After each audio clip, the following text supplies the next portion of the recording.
Hear ye, hear ye, hear ye. Offer to have a testimony before this court will draw name to their testimony shall be heard. Thank you.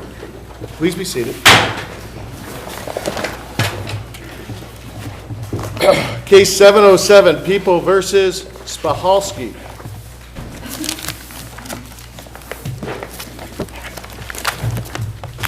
Good morning. May it please the court. Representing Mr. Spahalski, I'd like to devote most of my argument time this morning to point one of the brief unless the court has other ideas. No, please proceed. With respect to the attachment of the defendant's indelible right to counsel, I'd just like to, looking back at my brief, I don't think I was as clear as I could have been in the chronology, so I'd like to step down the chronology very briefly. On October 9th of 1991, Mr. Spahalski is in custody in the Public Safety Building, being questioned about a criminal impersonation relating to his presence in the vehicle of a homicide victim, Charles Grant. At that time, 2 other homicides were still open and being investigated. Mr. Spahalski had already been questioned in one of those, Adrian Berger, and he was identified as linked, although peripherally, to the other, Moraine Armstrong.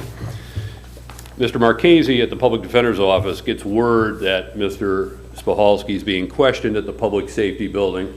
He goes down to the Public Safety Building, and it's not clear to me whether at that point in time, it sounds like it's later, he has a letter actually that he delivers. But he does have, he testifies at the hearing, a face-to-face conversation with Investigator Barnes at the Public Safety Building and says, hey, I'm representing Mr. Spahalski, stop questioning him. Now, Mr. Investigator Barnes was aware of Mr. Spahalski. He was the investigator that had questioned him in the Adrian Berger matter and released him after that questioning. Mr.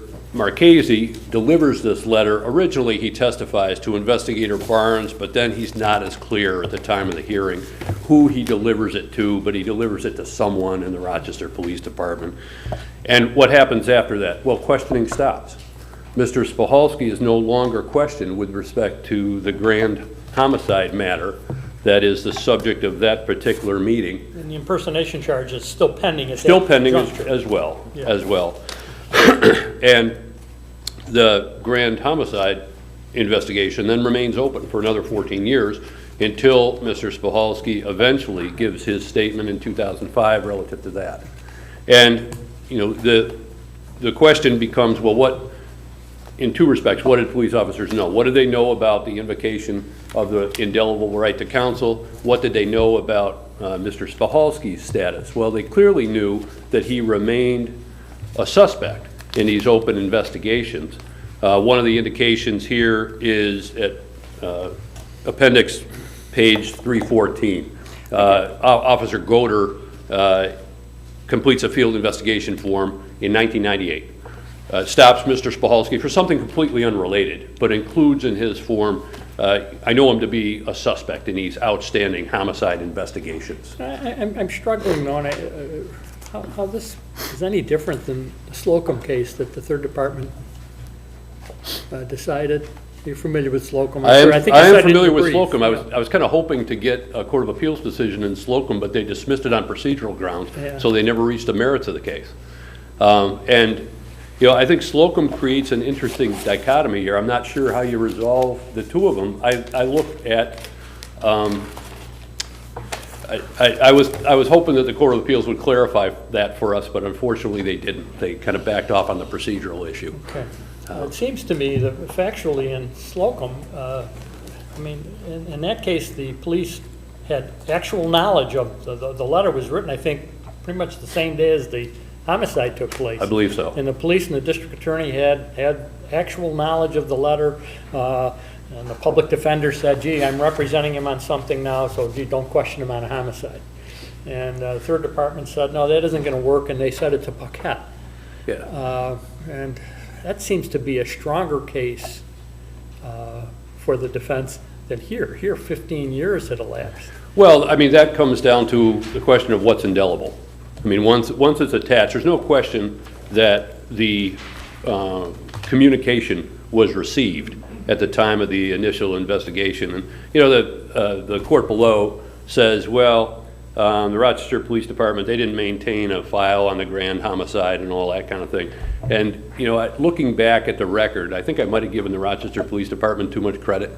I'm not sure that the letter came from their file, but we have the letter, and it's uncontroverted that it was delivered. Came from the PD's file. didn't I think it did, yeah. But it's uncontroverted from the hearing testimony that it was actually delivered by the Assistant Public Defender to the Rochester Police Department. What they do with it at that point, whether they crumple it up or use it as a coaster or they put it in a file somewhere and they don't look at it after that, you know, I don't think is ameliorative. You know, we don't want to credit them for being negligent or acting in bad faith with respect to this letter, so then they won't have it attributed to them later on. But isn't the principle that the PD didn't represent him on the murder case? Isn't that the principle that we're talking about? Isn't that the principle that Paquette and Slocum cited? Well, it's not as clear. Paquette is a clearer case because in that case, the attorney said, I represent him on these drug charges and that's it. I don't represent him on this new stuff. And there's another couple of cases like that that say, my representation is limited to what's inside this box and nothing else. But if you look at Mr. Marchese's letters, both of them, the one to Rochester Police Department and the one to Webster, they're not so limited. They're not limited to only those cases that are presently charged. They include investigations specifically. They're not so limited to a single murder charge. The Webster letter mentions the grand investigation, but it also mentions any other homicides. And there are other homicides pending in which the Rochester Police Department has their eye on Mr. Spahalski at the time of that letter. Could a lawyer, could an enterprising criminal defense lawyer send out a letter to all local police agencies saying, gee, I represent Mr. Smith on a petty larceny case, and by the way, don't ever question him on anything in the future because I'm his lawyer? No, I don't think he could, and I think this is a good case for that distinction, because when Mr. Spahalski walks into the public safety building in 2005 and says, you know, I feel bad, I want to talk about a homicide I just committed, clearly Mr. Marchese's letter does not apply to that. He couldn't have known about it. It didn't exist at the time of the letter. It can't spring forward forever. Right. It can only relate to those cases that he or his client have knowledge of at the time of his actual representation, his entry into the case. And you know, there's no testimony here that Mr. Marchese comes back in 2005 and says, well, this one too. Right. No, there's none of that. The only argument would be that, you know, what effect does his letter have, if any? Well, it doesn't have any with respect to the new homicide case. Of course. So unless the court has other questions, I'll rely on my brief. Thank you, Counsel. Good morning. May it please the court, Leah Mervine on behalf of the people of Monroe County. I think what's really, really critical in this case is to have an understanding of the facts. And I just wanted to make it crystal clear that in this case, the only letter that was ever discovered in 2005 was the letter to the town of Webster, who was in charge of the Grande homicide. And when defendant was seeking relief in his moving papers, he was very clear that his statement should be suppressed on the basis of that letter to the Webster Police Department. And it is very clear from the hearing testimony that the other letter that was written to the Rochester Police Department was not recovered from a file because there was no file. And the reason there was no file is because the only file that the Rochester Police maintained was for the Charles Grande criminal impersonation case. And Mr. Spahalski was successful at trial, and that file was appropriately sealed by the police.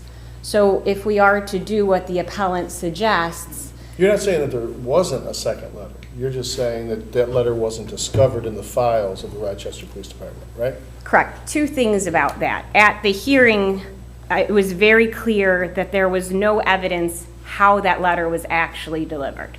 And Assistant Public Defender from 15 years ago, Marchese, testified, and his exact quote was, "It is so long ago, I don't have a specific recollection of handing that document to Investigator Barnes. It is 15 years ago." That was his testimony. Investigator Barnes, similarly, he had been retired for years and years, testified that he had no recollection of that letter. So whether that letter was actually delivered, whether it was only in the public defender's file, we don't know. But in any event, if it was delivered, the Rochester Police Department had a duty only to maintain that letter with the criminal impersonation file. And once Mr. Spahalski was successful at trial, which he was in that case, and that was back in the 90s, that file was sealed. And if this court were to say that the Rochester Police Department had any other duty with a letter that may or may not have been delivered, that would have sweeping ramifications. Because The second letter, let me, and correct me if I'm wrong, but the second letter that you're talking about, isn't there a reference in that letter to any crimes, including homicides? correct, so the verbiage is regarding any crimes, and then in parentheses, specifically homicide cases, and parentheses, that you are currently investigating. So I've advised you not to speak regarding any crimes. So any crimes at that point, it would have to go literally, as I discussed in the brief, it would have to go in every single file that was open as of October 9th, 1991, and then there would be a future duty to inform all the police officers that ever worked for the Rochester Police Department, all the personnel, civilians, you cannot speak with this person. But I don't even think... And your argument is that that's just too onerous to do that? It's not. It is too onerous because it's too broad. Because the indelible right to an attorney has meaning. And that meaning is I'm under investigation for a case. And I've retained counsel. And that is my indelible right not to be questioned on that case. But if the defendant is a suspect in a homicide, and that investigation is open, and the letter is sent, isn't that a specific case? Isn't that a specific lawyer representing a specific client? And just because the case can go on, and we do have cold cases that go on for many, many years and then are Certainly. reopened, are you saying that it wouldn't apply to those kind of cases because they go on too long? Is that the argument? No, that is not the argument. I think specificity is the key. And in this case, there are certain issues that need to be reached before I think this court can even look at that. I know that Justice DeJoseph is interested in the Slocum line of cases and whether this public defender even had the right to write the letter, which the people submit that he did not. But what the court needs to first reach is that was there a basis to charge the police with the knowledge if there was actual representation.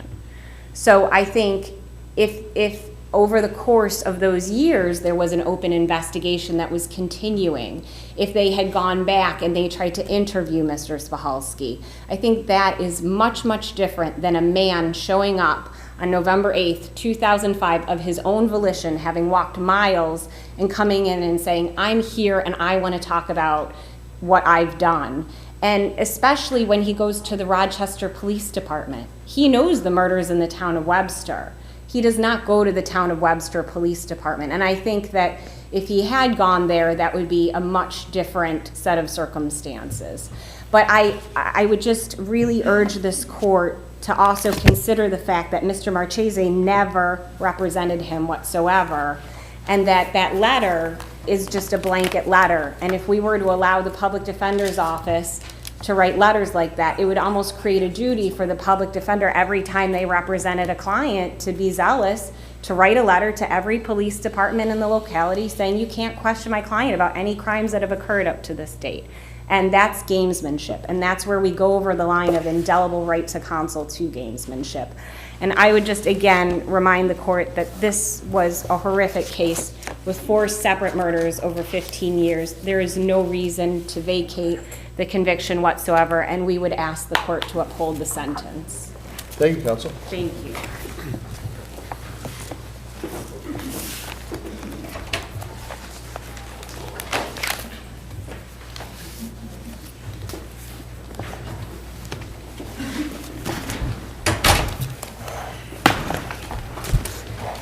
People versus Anton Richards.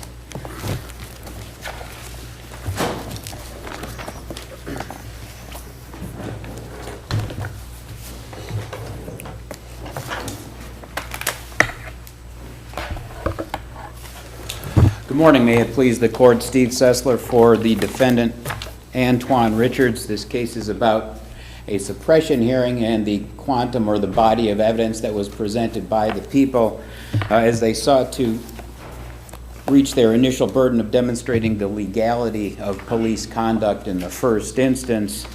With regard to this case, it's clear from the appendix that the defense in their omnibus motion sought a suppression hearing. It's equally clear from the appendix that the prosecutor, the assistant district attorney, had indicated that the theory was going to be that there was an arrest warrant. That's found in two places in the appendix, both in the answering affirmation of the assistant district attorney, more specifically page 47 and page 46 of the appendix. With regard to that, they say Deputy Whitford stopped a vehicle on I-390 for a loud exhaust. The defendant was a passenger in the vehicle. Upon learning that the defendant was wanted by the Elmira Police Department on a warrant, the defendant was placed under arrest. It was subsequent to that, it's alleged by the prosecution, that a search of the defendant took place, and as a consequence, drugs were found. It's those drugs we are seeking to suppress. At the suppression hearing itself, under People v. Lopez, the Fourth Department here has said since 1994 that, in fact, if you're going to be basing an arrest on an outstanding warrant, you need to produce that warrant at the suppression But you hearing. need to have some kind of proof that there was a warrant outstanding. Right, you need some kind of proof that there was an outstanding warrant. In Lopez, this court held that probably the best practice was to actually have the warrant itself. Didn't the sheriff testify that he never arrested him on the warrant? Wasn't that his testimony? His testimony was ultimately, yes, that he never did arrest him on the For warrant. that reason, right? But I thought during his direct testimony, he said he searched defendant for the warrant purposes and the safety of the officers on the scene. He said both, correct? Well, he said several things throughout the... But indirect, that is the proffer. Indirect. The first thing he said is that the defendant was arrested based on the warrant and based upon, he said, officer safety and what he described as, I guess, later on in the testimony, the totality of the circumstances. I think the officer might have been using the wrong words. He said what he was really doing is he was taking him into custody. He was taking him into custody on the arrest warrant. He wasn't arresting him on the arrest warrant at that time. In his view, he was taking him into custody on the warrant and to take him downtown to check out the warrant. And before he puts him in the police car, he felt it necessary to pat him down to make sure he didn't have any weapons. I think that was what he was talking about. That was his rationale. Your point, however, is though to even take him into custody on the warrant, the people were obligated to make that lawful. The people have to prove that the warrant was valid. They have to prove at the hearing that it was valid. They didn't do that. Therefore, even if the officer acted in good faith, which it appears he did, your client prevails because they didn't meet their burden. Right. This is a question about the quantum of evidence at the suppression hearing and whose obligation it is to go forward in the first instance and show the legality of the conduct. And as a consequence, if they are saying that it's based upon an arrest warrant, then the better practice would be to produce the arrest warrant. I would also note that with regard to this particular warrant, it was alleged to have been out of the city of Elmira, at least from the Elmira Police Department, but the deputy sheriff didn't have enough information to actually identify the court that was supposed to have issued the warrant. There was no warrant itself. There was no return on the warrant, obviously, because the deputy sheriff never went that far with regard to the warrant. This arrest occurred on a Saturday evening on the 390 at 6 p.m., correct? Yes, And so the officer checks the computer and sees an outstanding warrant. correct. Is that enough basis, as far as your argument is concerned, for effectuating an arrest?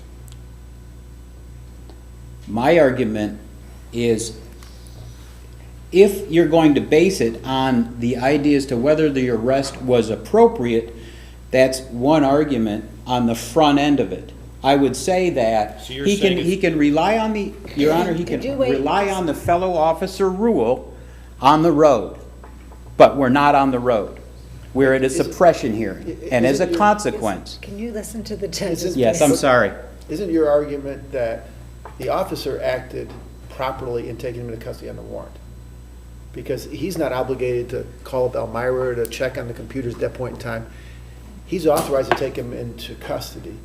But what we're talking about at the suppression hearing is a different issue. That they have to prove that it was a valid warrant, otherwise all the evidence is suppressed. So in other words, he could think it's valid, but if it's not, he loses anyway. The police officer's conduct is deemed unlawful. That's what you're arguing. That's right. And so you're arguing that they didn't meet their burden in the first instance to prove that at the suppression hearing. That's right, as they have the burden of going forward. This I is think we have very, that argument. very specific with Do they- regard to this. I'm sorry, do they have that burden, the people, irrespective of the fact that, as I understand the record, there's nothing in your motion papers contesting the validity of the warrant, correct? There was nothing, Just, is that correct? that is correct. Okay. So, but are you asking this court to hold that even when the defendant hasn't contested in the motion papers, the validity of the warrant, that in each and every case involving this situation for suppression, in each and every case, part of the burden for the people is to establish the validity of the warrant? Is that your argument? Yes, that's based upon the case of People versus Lopez from this court. But more specifically, once we get to that part of the suppression hearing, you should also look, Your Honor, at page 46 and 47 of the appendix, where the assistant district attorney clearly understood what was going on, because it's his answering affirmation which suggests that the basis for the arrest was the arrest warrant itself. Okay, so again, it was his burden. Okay, thank you. Thank you.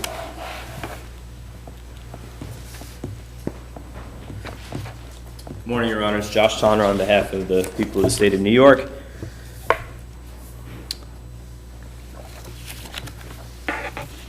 Your Honors, the argument that I've made in our responding papers, and I think is controlling in this case, is that, you know, I agree that the people could have done more to prove the existence of the warrant or the validity of the warrant, but it wasn't challenged below. Well, wait a minute.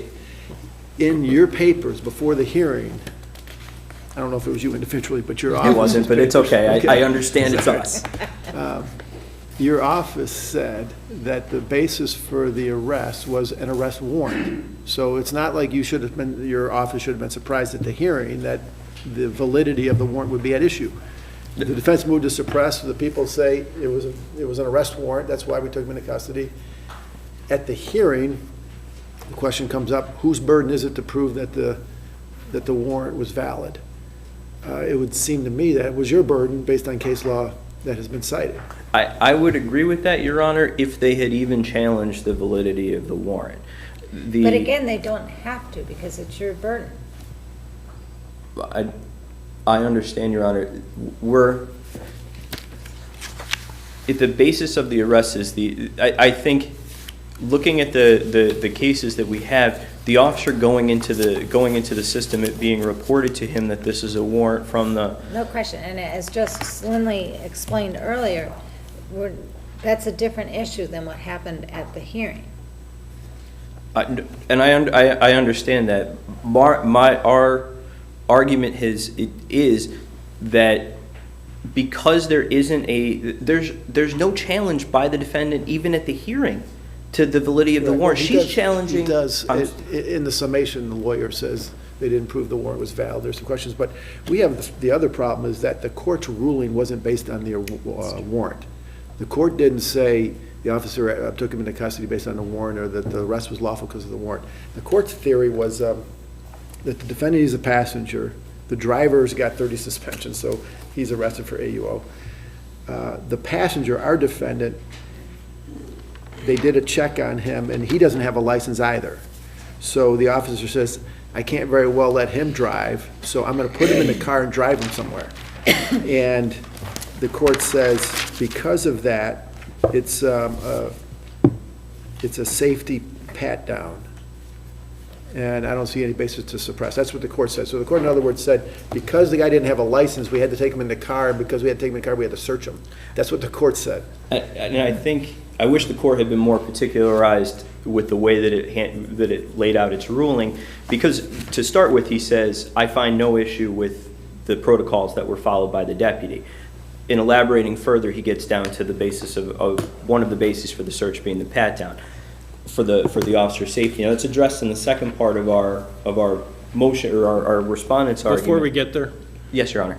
if the court had not granted a hearing on the basis that the papers by the defendant were too bare bones, so to speak, do you believe there is case law that says that it is nevertheless your burden, irrespective of the contents of those motion papers, to establish the validity of the warrant? Is that the case law? Well, I guess, Your Honor, See what I'm driving at is, I what do. if the court had denied a hearing? Would the defendant still be in the same position to argue that, hey, it was your burden in any event? Well, in looking back on it, we raised a Mendoza argument in our responding papers saying that, these papers are insufficient. There isn't an affidavit attached to it about anything, and they're moving for suppression based on a lack of probable cause, and that's it. There's nothing else. There's nothing particularized, and often cases, it is the hearing isn't granted. I don't know why it was in this case. I think our position is, even at the hearing, that the officers testified that he had this warrant outstanding, that was the basis for which he took him into custody. Under the fellow officer rule, he's allowed to assume that is reliable information, absent a challenge to the reliability of it. Would you agree with me that, and I understand what you're saying, that he acted in good faith, but would you agree with me that the officer didn't have the right to take him into custody because he didn't have a driver's license? In other words, this defendant had the constitutional right just to walk away. Oh, absolutely. We agree with that, okay. But at the same time, Judge, as a matter of just practice for the officers, leaving a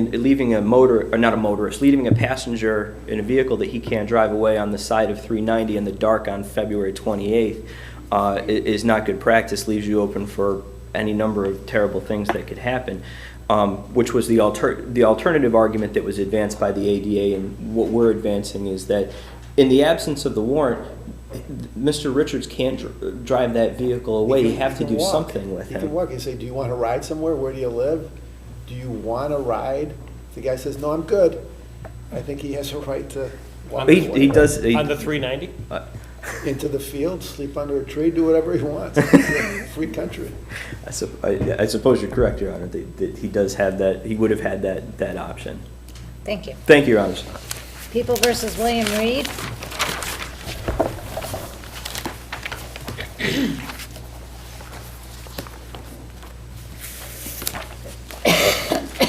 Good morning, may it please the court. I'd like to address point one if there's no other questions in the remainder of my brief. 40 years of Court of Appeals precedent tell us three things about Mr. Reed's 3030 motion. One, that it was sufficient. Two, that it was preserved. And three, that this court should grant it without any remittal. Now, Mr. Reed alleged in his motion papers that 6 months had passed since the commencement of the action. Now, that's sufficient. No, wait a minute, No. it's not though, because in the speedy trial rule, the people, all they have to do is announce readiness. They don't actually have to be ready, they have to announce readiness. And you say in the papers, you basically say 6 months pass, and that's sufficient. Yes. But that isn't sufficient, and there is no indication in those papers of whether the readiness for trial was ever announced, or when it was. Well, that's sort of contrary, with all due respect to the court, that's contrary to People v. Good, People v. Beasley, People v. Allard, most recently at the end of last year in People v. Brown, that as long as you assert that 6 months have passed since the commencement of the action, that is a prima facie 3030 motion. The court relied on People v. Gruden in making the decision that he needs to allege when the action commenced, when people declared ready. That's not what the case law requires. Well, you certainly have to allege that the prosecution failed to announce the readiness. And the prosecution did announce ready at the arraignment, but that's not a requirement for the Court of Appeals precedent on what is a sufficient 3030 motion. It's very bare bones. And then in this case, it was sufficient. Okay, we'll look at that. Very good. In any event, Judge, I'd ask that if the court does decide to reverse here, that there should be no remittal back to the trial court in this case. The people had full opportunity to respond to Mr. Reed's motion because the court sort of as an aside to defense counsel, said that they didn't have to, didn't relieve them from their burden under People v. Cole, People v. Santos, and under CPL 2010-45. None of that precedent and that statute give the court a discretionary gatekeeping function in determining whether or not the people should respond or have a duty to respond to a sufficient 30-30 motion. Now here we have a sufficient 30-30 motion. The basic facts were alleged. The ball is not in the people's court to identify excludable time. Right, now wasn't it though, maybe I have this wrong, but I thought it was the defense lawyer's theory, speculation that the speedy trial clock had commenced at some earlier time before the arraignment based on his reading of the police reports where one of the detectives said he applied for a warrant, or he wanted to apply for a warrant, which of course if there was an arrest warrant, the clock would have started way back in the day. Sure. So the lawyer said, I'm not sure what happened, but I have good faith basis to believe that. So then the court said, okay, well, let's get to the bottom of it. It put the detective on the stand outside the presence of the jury. He said, was there an arrest warrant?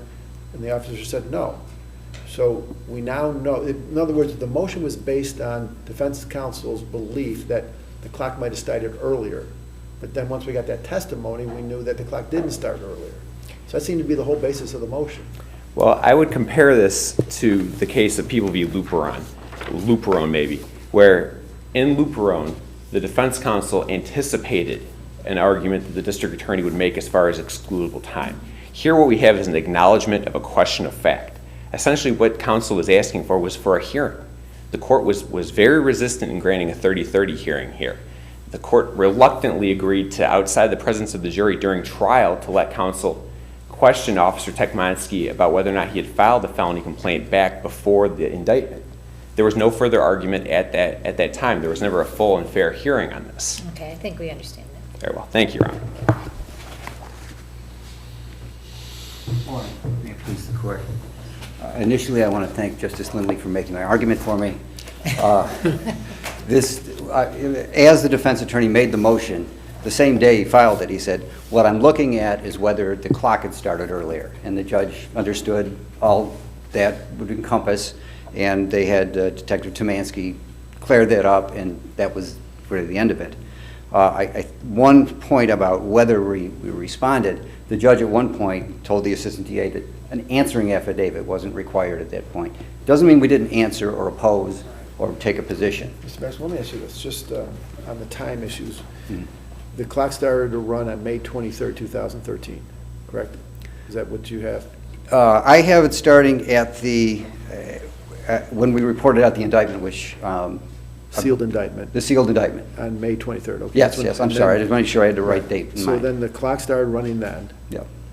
And then the people announced readiness at his arraignment on August 19th? Yes. So that was 88 days, right? Again, there's no, as the judge found in discussing whether, at what point, the only, let me change it around just a minute. I want to try and clarify. The only time that actually ran against us, I feel, from this record, is when we announced, we removed our announcement of readiness and then re-announced. That's the only period that runs against us. That's from October 20th to January 20th of next year? Yes. That's 98 days. So you're saying the indictment was filed on May 23rd and the clock started to run? But we stopped the clock because we announced at the report out that we announced we were ready for trial. At the report out, meaning on the sealed piece of paper? indictment. Yes. On a piece of paper? Yes. And you can announce readiness before someone's arraigned? That's not an illusory... Well, I've been waiting for years for that argument to be made, and I'm still waiting because it wasn't made here. All right. I think it has been made, but all right, so you announced readiness with the indictment and then again at the arraignment, which for some reason was 88 days later. Right. The defendant was on the run, and when we rounded him up, that was in fact, in our view, a re-announcement. All right, so really what it comes, so if you add 88 to 98, that's over the 6-month limit, right? By a day, I believe. Yeah. By a day, so, but defense counsel wasn't challenging that announcement of readiness with the handout as being illusory. Right, So it was pretty much a given amongst the attorneys and the judge down below that the... Okay, yeah, I'm satisfied. I was just a little worried. It seemed 88 plus 98 was too much, and, but I didn't realize that there had been a prior announcement, so never mind. That's our Thank you. position. We ask you to affirm. People versus Tashara Harris.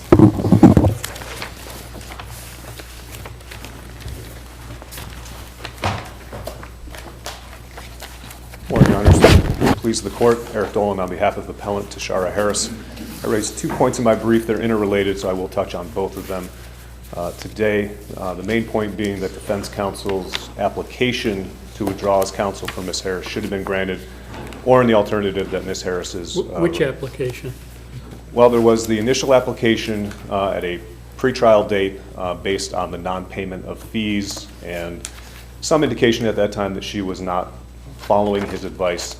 That application was not joined by Ms. Harris. I do think it would have been prudent at that point for the court to grant the application given that there was enough time before trial that the defense of Ms. Harris would not be prejudiced.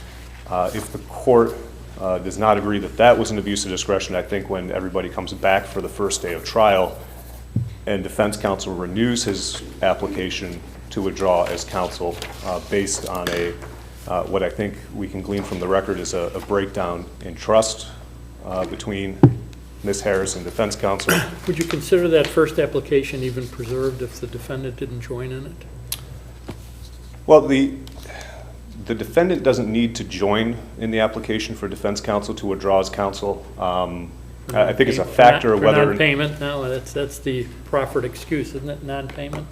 It was. Well, actually it was two. He said, she's not paying my fees and she's not following my advice, I believe, on the plea offer. And I'd asked to withdraw as counsel. I think the defendant at that point, Ms. Harris, acknowledged that she could no longer afford the attorney.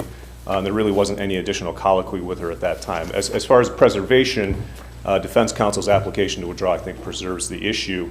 When you have a defendant joining into it, that's a factor in favor of granting defense counsel's application. I think it's a strong one. If it's just a payment of fees, if a lawyer says, I haven't been paid, does the court have to let that lawyer out? No. No, but I think it's a factor. Particularly in a criminal case, non-payment of fees maybe is not as critical of a factor as it is in a civil case, but it still is a factor. I think when you combine it with the evidence that certainly by the time trial rolls around that has come out regarding the degradation of the relationship, the statements Ms. Harris makes on the record about defense counsel's preparation, about his performance. I believe, though, isn't what basically said is he could have done a better job during opening. Well, I think his opening statement is what prompted her to raise it. Well, she just said, I'm not happy with his opening statement. She didn't say why or what she was hoping for, did she? She just said, I didn't like it. He didn't seem, enthusiastic? Right. I believe her exact words were,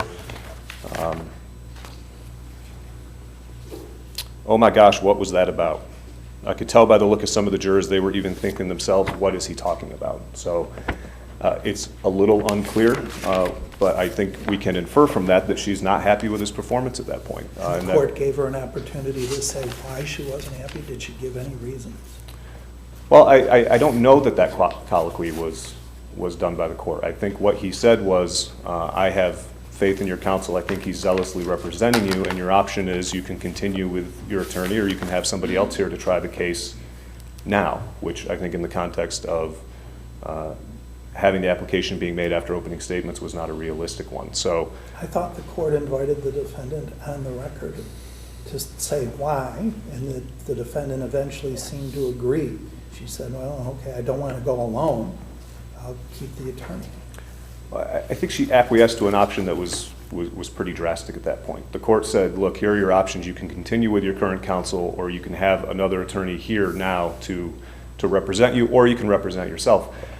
I don't know that a layperson acquiescing to keeping her counsel at that point it wipes out all of her complaints, that it invalidates all of her concerns that had occurred, not just at this point, but I think were at least evident that this was going on back with the initial application, back in the pretrial, when defense counsel first raised the issue.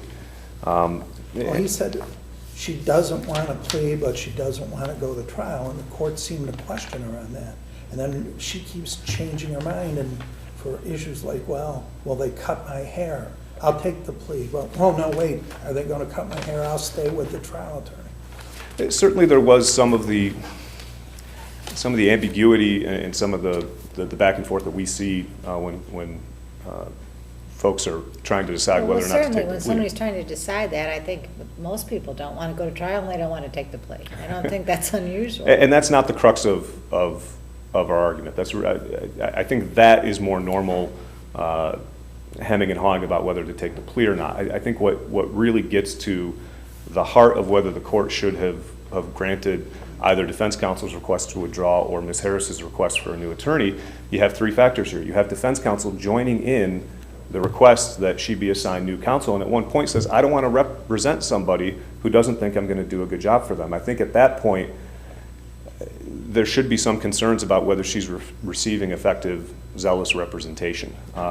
When he says, I don't want to represent you if you have concerns about my performance, and certainly in the case law, I was not able to find a single case where defense counsel moves to withdraw and the client agrees and says, yes, please, go, I want a new attorney, where it was anything other than abuse of discretion to deny that request. After the trial's been started, the court doesn't have discretion to worry about the calendar and continue that? Certainly it's a factor, but I think in this situation, that concern for judicial economy is overborne by a defendant's fundamental right to have counsel who's effective. And I think in this situation, that's why you have the need to make a detailed inquiry. That's why a judge has to guard against a situation where somebody is forced to go to trial with somebody who they don't have faith in, where communication is broken down, and where the attorney really joins in that application.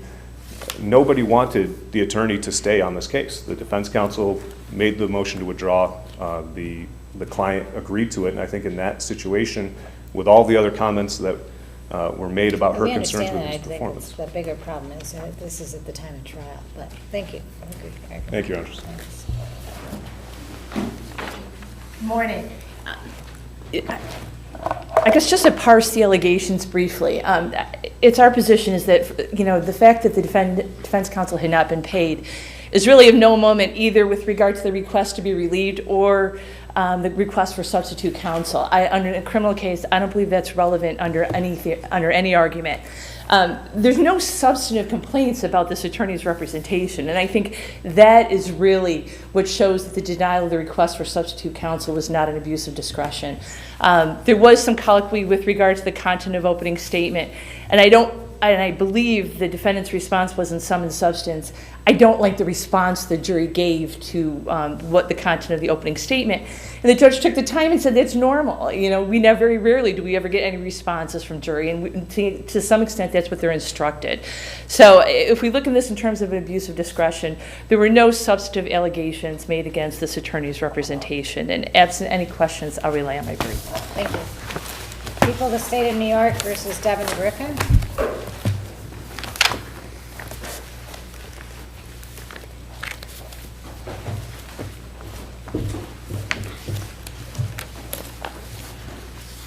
Good morning. May it please the court, I'm Jeff Wicks for Mr. Griffin.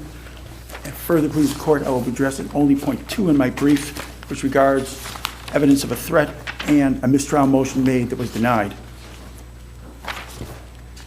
Before this court is a question regarding a unique set of circumstances where a prosecutor asks a witness on cross-examination, aren't these people in the gallery in effect threatening you? Turns out these people in the gallery were actually the witness's cousins. They weren't threatening him, but the evidence is for the jury on top of a previous evidence of a threat during the defendant's arraignment. Compound, the effect is magnanimous. This is really a prosecutorial misconduct issue. Is that your argument? We didn't raise it as prosecutorial misconduct. The issue before the court, as we raised it, maybe we should have, Judge, but as we raised it, it's a mistrial that was denied based on, I think we point out, improper questioning by the prosecutor. In fact, I think that... Didn't the witness later clarify that they were his cousins? Oh, yeah, and that's my point. What this court ruled in People v. Jarvis that my opponent quite rightly says is not on point, and that's something I need to address, is that improper evidence of a threat from witnesses or two witnesses is the subject of a mistrial. This court said that in Jarvis. I know that my opponent distinguishes that, but here's why the distinction is not proper. Jarvis doesn't apply here. My opponent says, before admitting in her brief that the questions posed by the prosecutor about the two people sitting in the gallery in hindsight may have proven unwise. Then goes on to explain there was at least some proof that the defendant was attempting to influence the witness by turning to him in front of the defendant's friends and family and calling him a snitch. That's what my opponent says, but here's the problem. That evidence was at the defendant's arraignment much earlier. That evidence was before the court. Then on cross, this evidence about the witnesses in the gallery. There was no good faith basis for asking the questions. I submitted People v. Jarvis, this court's wise decision regarding similar circumstances. The second point I want to make about the mistrial and the mistrial motion, my opponent says that it's unpreserved for review. It's an important point. I need to address it.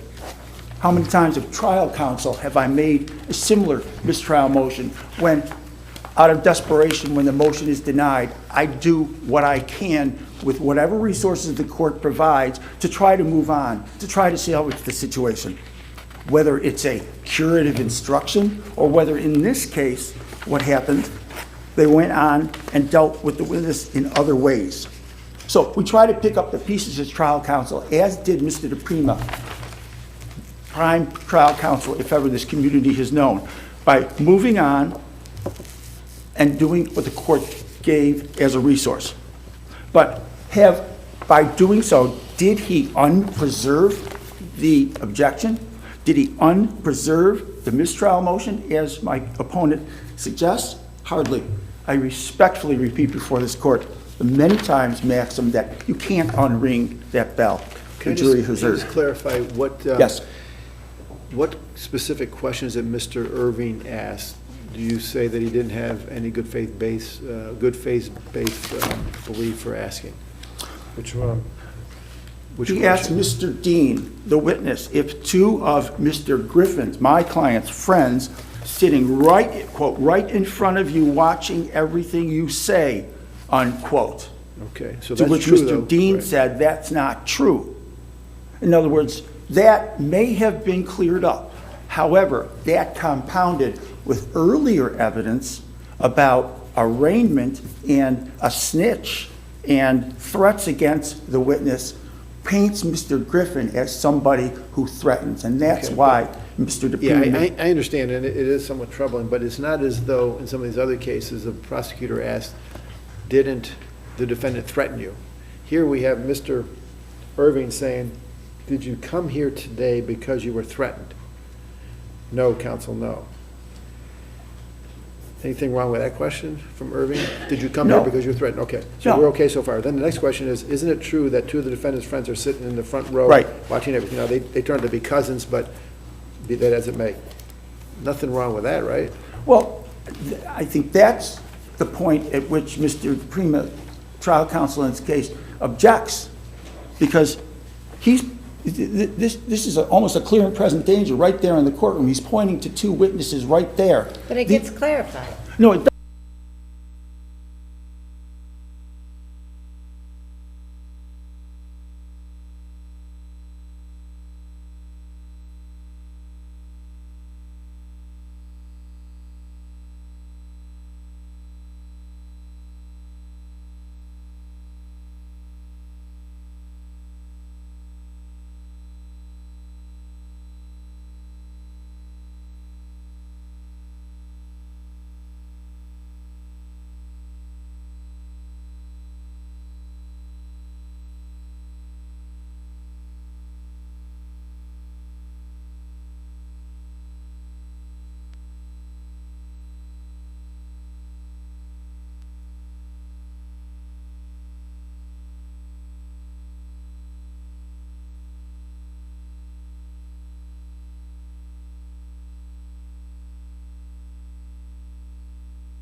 defendant's friends sitting across from you.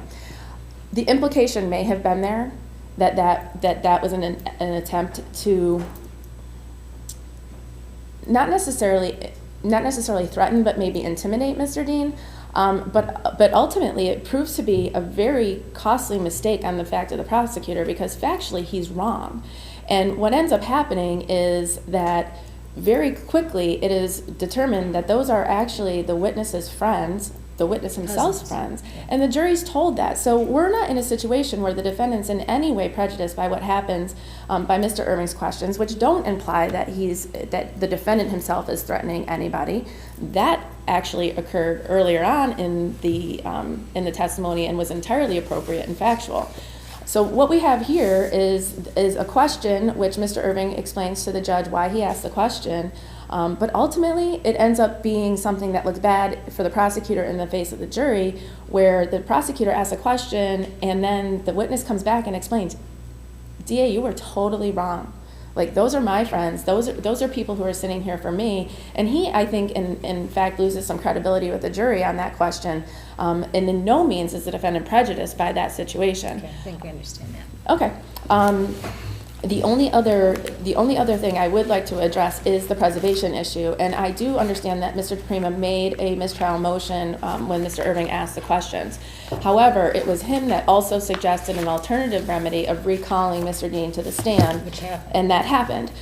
If he was not satisfied with the request that he made, that actually cured the problem that he felt had occurred, then it was his obligation to, at that point, object again to the ultimate ruling of the court, which allowed Mr. Dean to be recalled. He never made that objection. It leaves the issue unpreserved. Thank you. Thank you. Deborah Bailey versus Patricia Manchester.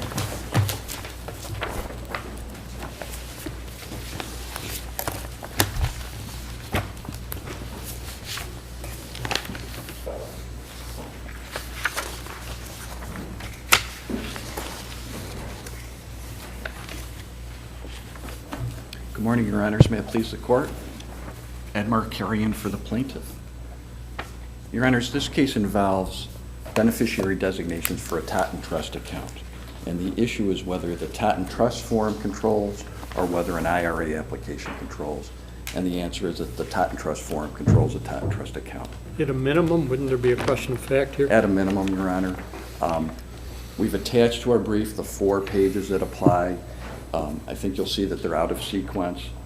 The wife's attorney has admitted on the appeal that they're out of sequence. I think if you look at pages 1, 3, and 4, that's a Totten Trust form. I guess there's a difference, is your point, there's a difference between someone's named an additional beneficiary as opposed to a contingent beneficiary. Correct, Your Honor. Page 1 of the Totten Trust form says if you want an additional beneficiary, use the additional beneficiary form, which was used here. You could have, say, 5 children and you want to name all of them.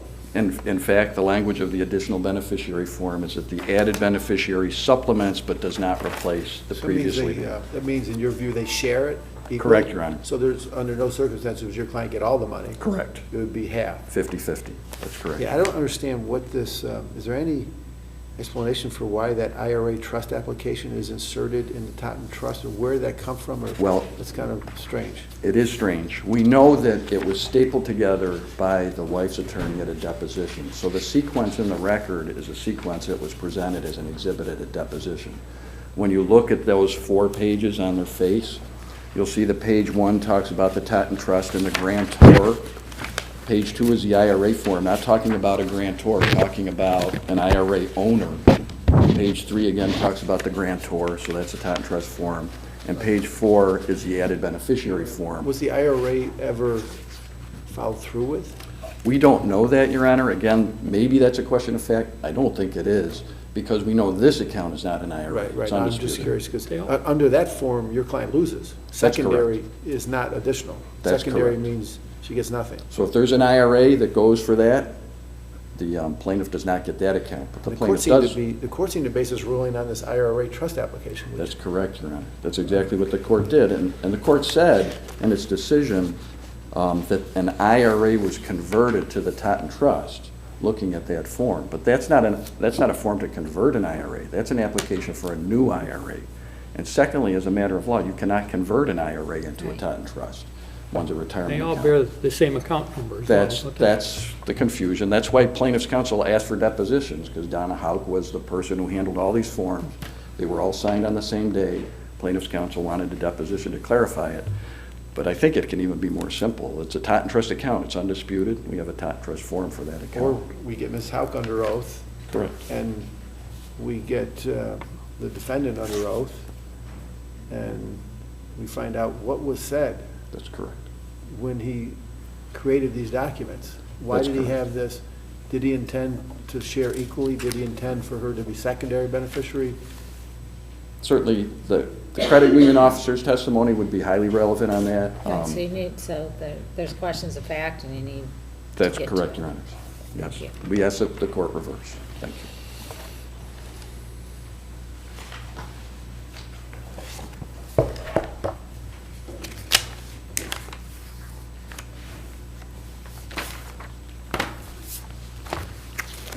James Renda, on behalf of Patricia Manchester. Your Honor, first of all, I'd like to respond to Justice Lindley's question, in that the question posed was, where did the forms come from? The forms came from the Federal Credit Union, and it's an omnibus form. The fact that the stapling is noted by the appellant is irrelevant. It's pretty obvious from reading pages 150 and 152 that 152 of the record is the backside of page 150. So in the context of stapling, the page 151 got inserted in the wrong place. It's as simple as that. If you look at the record of appeal on page 150, and this is detailed in my brief, the form is obviously an omnibus form. Right below the heading, the Summit Federal Credit Union General Trust Account Application, one can read out of the word general, I believe, that it's an omnibus, which is fortified by the fact that below it are two columns. Although the reproduction is poor, you can see in the first column to the left of irrevocable trust declaration, there's a line there.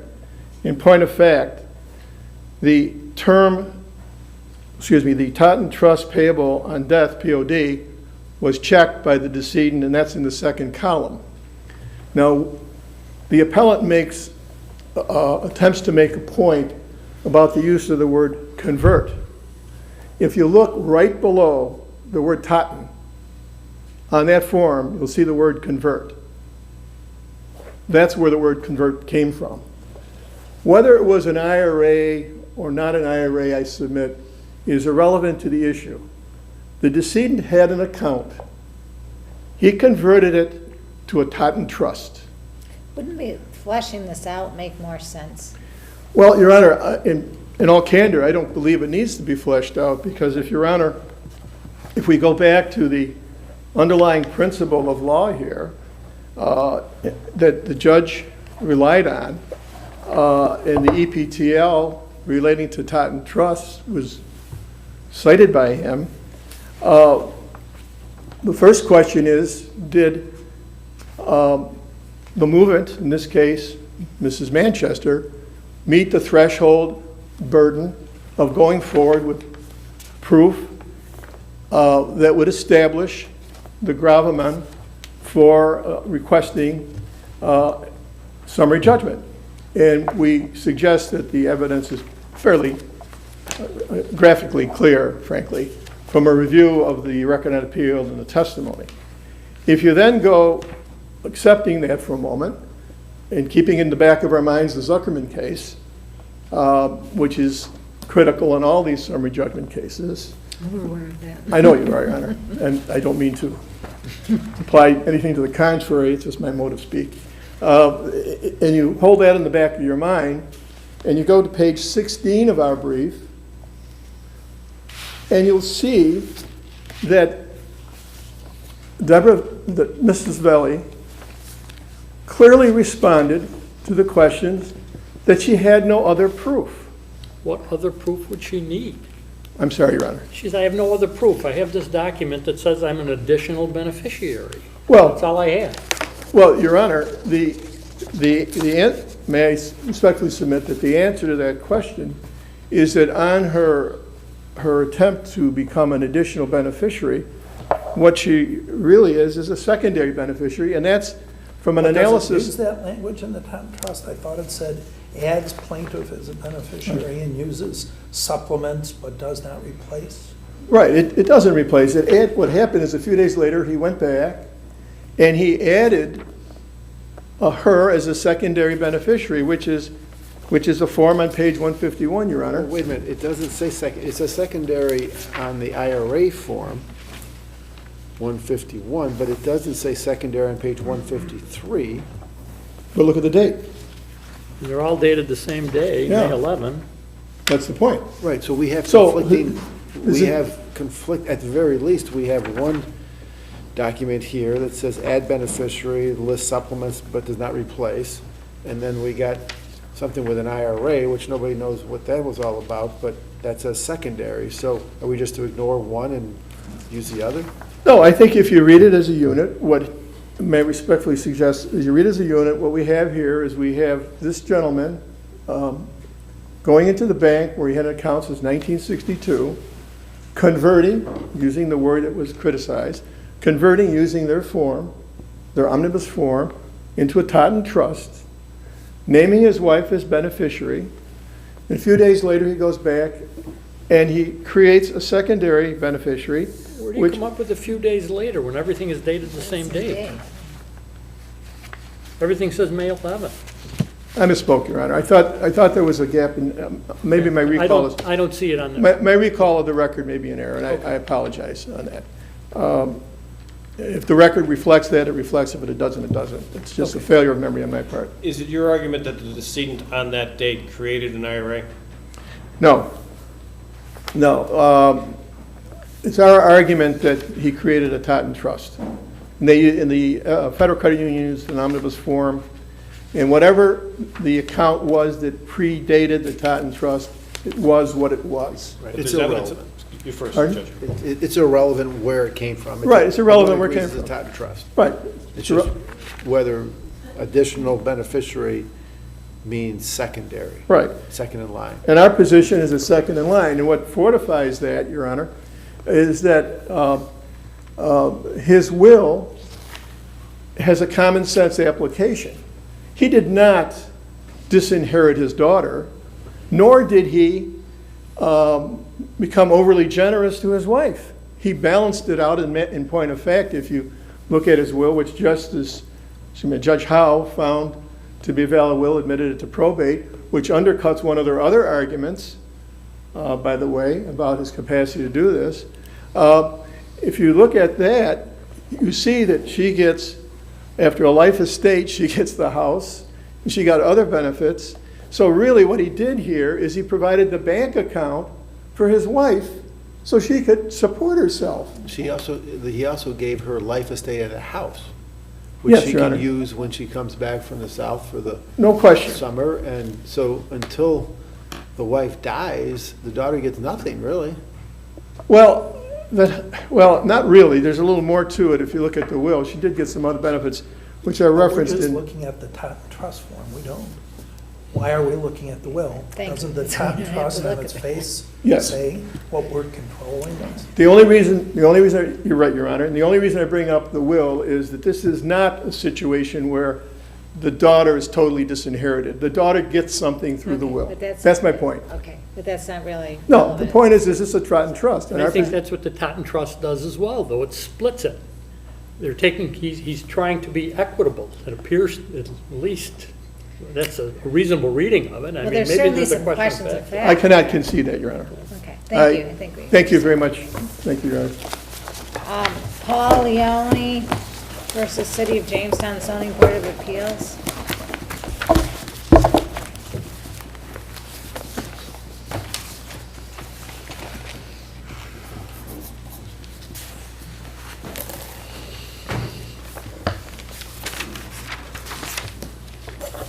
May it please the court, Darrell Brodigan on behalf of Paul Leone. and Service in Timothy Mills. As the law of the state has made clear for many years, in order to qualify for a use variance, an applicant must satisfy a four-pronged test. It's our opinion and position that in this case, that four-pronged test was not satisfied. Mr. Broligan? Yes. Good morning.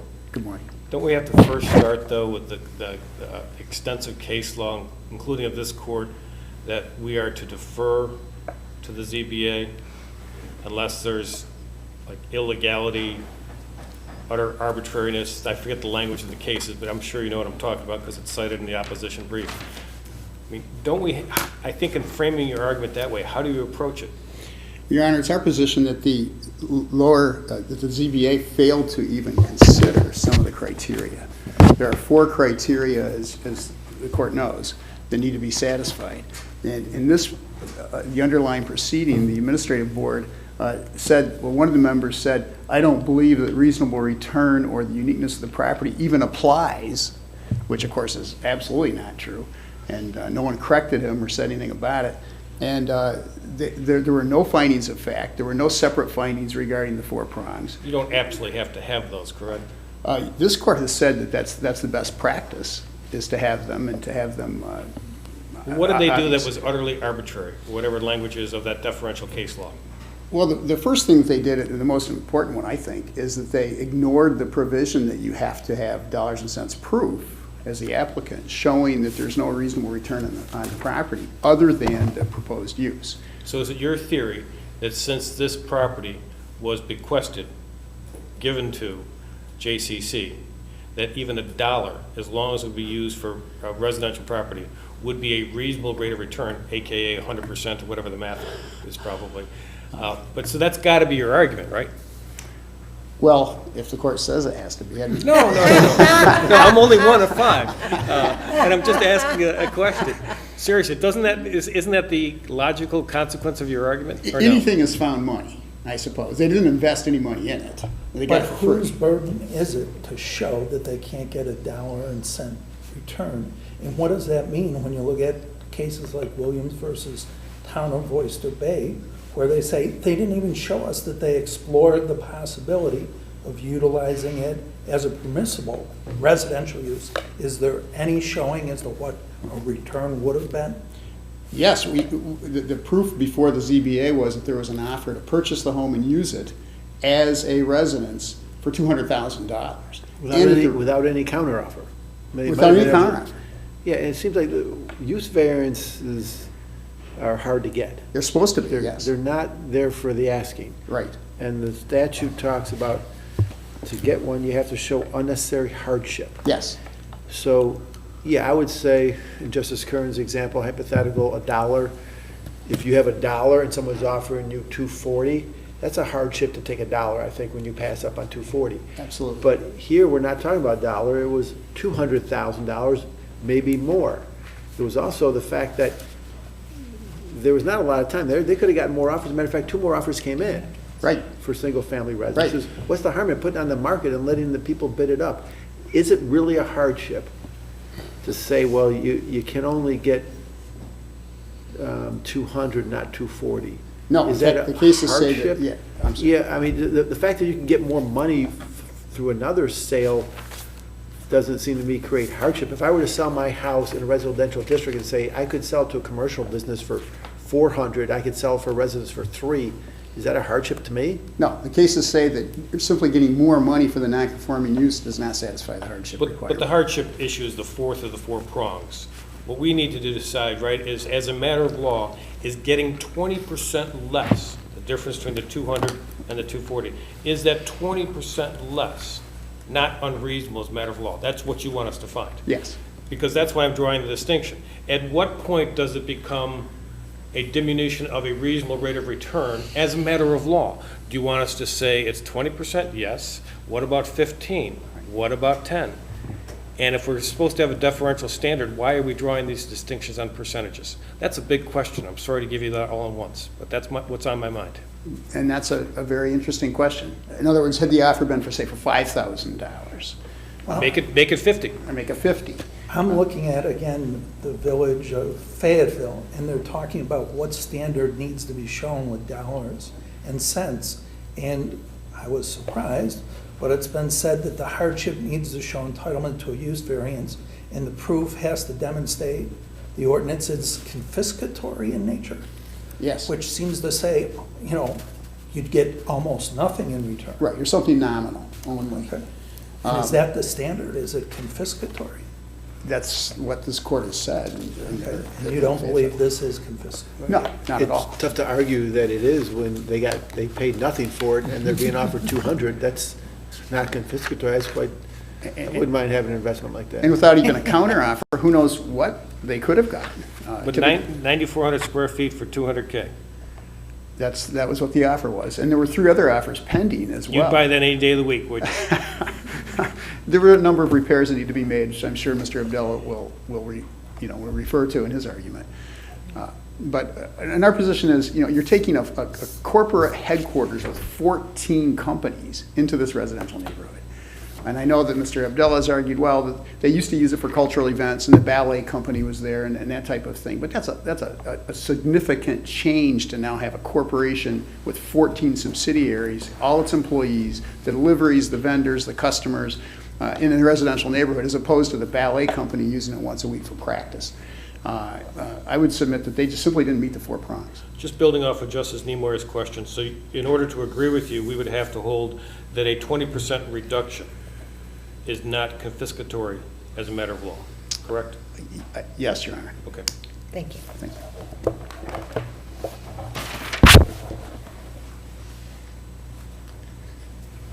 Good morning. I'm Stephen Abdallah, attorney for Jamestown Community College. Just to follow up on the argument just being made, first of all, the college had spent $500,000 over the prior 7 years continuing the operation of this house. So it's not as if the donation back in 1977 means that the college hasn't expended. But are you arguing that they have to keep running it if the variance is denied? No one's saying they have to continue to own it. They can sell it. Nobody says they can't. It's just a question of, can they sell it with a use variance? Well, the money continues to be expended while the property is on the market. And in this case, it's our position that the property was on the market for more than a sufficient time. And only one offer. It was put up on the market in the fall of 2015. That's right. By December, you had 2 offers already. We had 2 offers. No offers came in after that until after the Zoning Board of Appeals met. And granted a use variance. And the use variance runs with the property, so although Lynn and JCC would like this to stay as a community property, there's nothing that prevents Lynn, if this use variance is granted, from selling that property to anybody else for commercial use. Isn't that true? This was viewed as the best chance to have it remain as a community asset. But I primarily want to focus on... Contrary, by the way, to the zoning law. The zoning law says that this was a residential district, right? And a residential district with churches and educational institutions and other similar organizations permitted. It's our position, however, that there really was no bona fide offer for a permitted use. Why not? I mean, let's review the timeline. Why is that not a bona fide offer? Because it was subject to a inspection contingency. Which is normal. Excuse me. This one is also subject to a contingency, a difficult contingency of getting a use variance. But it is not a contingency in the, it's not a contingency in the control of the buyer. I mean, let's review the timeline. It goes on the market in the fall of 2015. The offer comes in from Mr. Lampard, that's the name of the residential purchaser, early in December.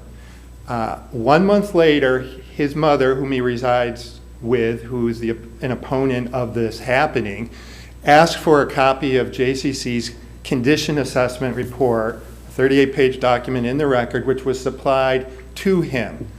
2 more months elapse. At that point, his offer is subject to the contingency of reviewing inspection reports and conducting his own inspection. He performs no inspection during that period, and in the middle of March of 2016, presents another repetitive offer stating, my offer for $200,000 is subject to inspection. Why would he do an inspection if his offer is not accepted? What right does he have to go in there and inspect the property if his offer is not even accepted? Because he's made an offer with a contingency. I'm not privy to conversations with the realtor, but the desire was to have a no contingent offer as far as from the buyers. That's not realistic. Can't imagine anyone purchasing real property without an inspection. That's not a contingency like a mortgage, and a mortgage contingency or something else. That who buys property? I mean, we know now there's one person who wants to buy it, but 99% of the people out there would want to have an engineer go through it to make sure it's not going to fall down. Well, he had an engineering report from the college. He was free over that period of 3 or 4 months to perform any further inspections that he wished to. I mean, it was rational for the JCC Board of Trustees and for the ZBA to not view that as a serious offer. Why does JCC care so much, assuming it's in the record? I mean, take the 200 and move on? Because... Wait, if it's not in the record, you don't have to answer. Well... I agree with Justice Smith, especially since she's in the middle. But the 200 was just on a whim. I'll mention that as the county attorney in Chautauqua County, I represent the Land Bank Corporation, which deals with similarly situated properties in older cities, Jamestown and Dunkirk and Chautauqua County. We get plenty of pie-in-the-sky offers for properties like this. Did you explore this? Did you see if there's other offers? Did you counter? Do you see if he could get financing? What did you do to try to find a residential user? His attorney at the hearing stated that there was no mortgage contingency. Later on, after the use variance was granted, there was a reference in Mr. Lampart's letter in June of 2016 that maybe he did need to go to a bank. But it's the other offers that came in again after the use variance were granted were from individuals residing in Florida and California. Again, something we see with the land bank. You see this all over upstate New York. People from out of town see the pricing on a nearly 10,000 square foot complex of houses, a 1920 beautiful home, but they're not knowledgeable of the fact that the city of Jamestown has had its constitutional taxing limit. The taxes are very significant on homes such as this. So you've explored it with them and they're unfamiliar with these things, or you just haven't done anything about it? There was no contract offer made other than a single letter stating So you've done of nothing. interest. Okay, I think we have your, thank you. Thank you.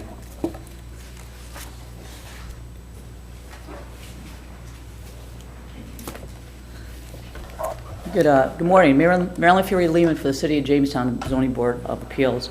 Just to address a couple comments that Mr. Brodigan made with respect to the actions taken by the Zoning Board. I think that the record is very clear that there was an extensive petition application filed by JCC and the Lynn Development Corporation, which outlined very clearly what their intention was with respect to the property, and also outlined very clearly why the 4 prongs were met in their opinion with respect to the application. Also, I believe the record has an extensive public hearing. Having been the City of Jamestown Corporation Counsel for a number of years now, I've had the opportunity to sit at the Zoning Board of Appeals for a number of years as well, and I can tell you this was the most extensive public hearing I've ever been a party to.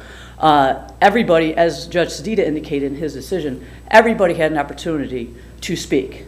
All of the attorneys, with the exception of myself, had an opportunity to present their side with respect to their respective clients. I think that the comments that Mr. Brodigan made with respect to the one particular Zoning Board of Appeals member, he made some comments, and they're in the record, and they're very clear. I believe they're on page 63 of the record. He does reference, he says, the Zoning Board must consider all 4 prongs. In his opinion, he thinks 2 are most relevant. I want you to understand that this is not a stenographic record. This is essentially a recording that a employee in the city of Jamestown clerk's office types up later. So this is not a stenographic record. So you'll see it as you go through the record in there that there are some errors in speaking. So I think with respect to that particular member, he did say that. He said that, in his opinion, 2 were most important, but he says again, even afterwards, but this board must consider all 4. And he makes the motion. Must consider all 4 or must find all 4? Must consider and yes, and review all 4. I believe. So if one of them is missing, the application correct. fails.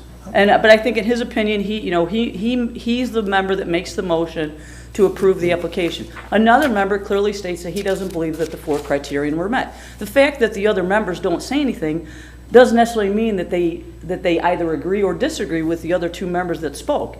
Because I think it's important to note, and I think that Judge Sedita did a very good job in his memorandum decision, that everybody had an opportunity to speak. The application was very extensive. The fact that these members voted in favor of the application shows that they were convinced that the 4 prongs were met. Mr. Abdallah, it's clear from the record that Mr. Abdallah went through the 4 prongs. It's clear from the record that Mr. Robinson, on behalf of the appellants at that time, went through the 4 prongs and rendered his opinion. Counsel, just so I'm clear, then on the 4th prong, which is self-creation, your attitude is, under the R3 original in 1977, this qualifies as a home office? I'm not saying it qualifies as a home office, Your Honor, because obviously that's why they had to have the use variance. But I think that some of the concerns that the neighbors brought up at that public hearing were addressed either through Mr. Abdallah's arguments or through the Lynn Development people themselves, where they indicated that they were actually going to have a steward at the home living there, which is similar to what JCC had at the... He's not the owner, it's not a residential it's a member of the owner's organization. And I would also like to address the other point that Mr. Brodigan brought up about the fact that, Lynn Development is an umbrella for 14 different companies. I don't believe that there's anywhere in the record that indicates, other than any other evidence to that 4 or 5 members of Lynn Development Group will be there at any given time. The offices are going to be contained, according to the record, to the 2nd floor. I believe that there was extensive testimony to establish that the character of the building itself is not going to be changed.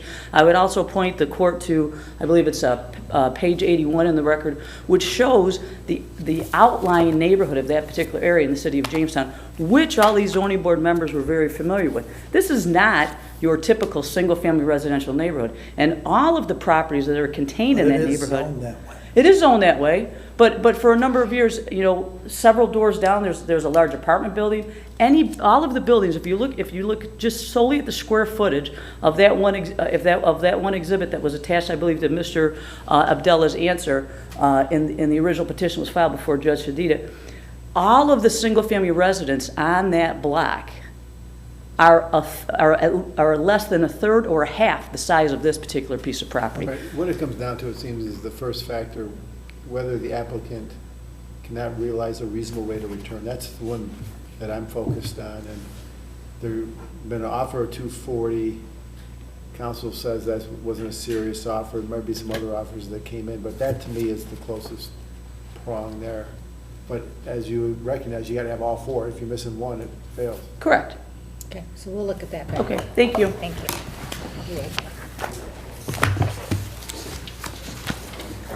Next case on the calendar is 717 City of Syracuse Industrial Development versus Core Development Company, LLC.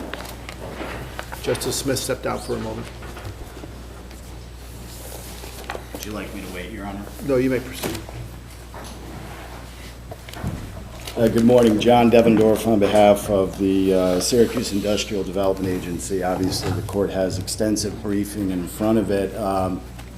What I would ask the court to consider is the context of the motion that brings us before you. It was a pre-answer motion to dismiss. There was no opportunity on behalf of my client for any further proceedings or discovery. We presented not only a pleading to the trial court, but through the motion, that pleading was further fleshed out with all of the documents that were referenced in the pleading, speaking to the transaction that was involved in the claims that we've asserted. So the first thing I'd ask the court to consider is that the standard was to plead a cognizable claim. Is there any cognizable claim that is pleaded based on the allegations in the complaint? And for that reason, we believe that the fiduciary duty claim, the negligent misrepresentation claim, promissory estoppel, unjust enrichment, all of those claims, quasi-contract and tort, should be reinstated and the trial court's decision reversed for the lack of deference that was showed to the pleading, the lack of support and inferences of truth given to the allegations in the complaint. I think when the court looks through it, this is not a case that allegations were simply posited. It was more than that. When the motion got fleshed out, all of the documents were in front of the court, starting with the application that the court came in with, where it verified and described what the project was for the entirety of the Inner Harbor project, talking about each of the parcels that was subject to that project, talking about how it was going to be a single multi-phased master plan and project developed over a period of time, and according to its own verified application, it would be seeking benefits for each of those phases. Now, you don't, there's no allegation of any breach of contract. That's correct, Your Honor. That's correct. So your fiduciary duty claim is based on, there's a higher standard of a relationship here than what's ordinarily evidenced in an arm's length transaction. Your opponents in the trial court focus on the fact that these are two business entities, sophisticated folks, and this was an arm's length transaction. And if that's the case, then there's no fiduciary claim. How do you respond to that? Well, in two ways, Your Honor. First, we know that SIDA itself is not the same as a lending institution, which is the analogy that was drawn. It has certain statutory powers and authorities and things that it can do and can't do. So it's a different entity than the other type of arm's length transaction that was portrayed to be. Secondly, Your Honor, the higher duty arises out of the fact that the only reason that this project was approved the way it was and handled in the multi-phase approach was because CORE wanted it that way. It couldn't all be done at once because of financing constraints or other constraints that related particularly to CORE. So when you look at the fact that from the beginning with the application all the way through the final document, there was an interdependency of each of those documents, an interdependency of the review, an interdependency of the actions that were taken, where each of the documents are reflecting the fact that SIDA is acting in the way it is based upon the global project. Well, they say it's with only respect only to phase one. Well, therein lies the distinction, and that's part of the problem, respectfully, with the trial court decision. The decision only wants to speak to the discrete phase one project, and that respectfully ignores the application they presented, the language of the resolutions, the language of the review that was done. The interdependency that's shown as a matter of record from all of that was lost within the context of the trial court's decision. So I think if the thread of our theory is followed, we did not, as Justice Lindley pointed out, bring a contract claim. But what we did is bring claims that begin from the very first contact that was had, that alleged the representations that were made, that spoke to how they impacted the resolutions, and went all the way through benefits, to your point, that were conferred, not just having a benefit on phase one, but those benefits not only benefited phase one, the infrastructure benefits benefited other phases of the project, will benefit other phases of the project that SIDA does not get a corresponding benefit from. I'm focused primarily on two issues. Yes. First is the duty, and I know that's what you were talking about a second ago. So you're saying the duty arises from the fiduciary relationship between these parties, correct? Correct.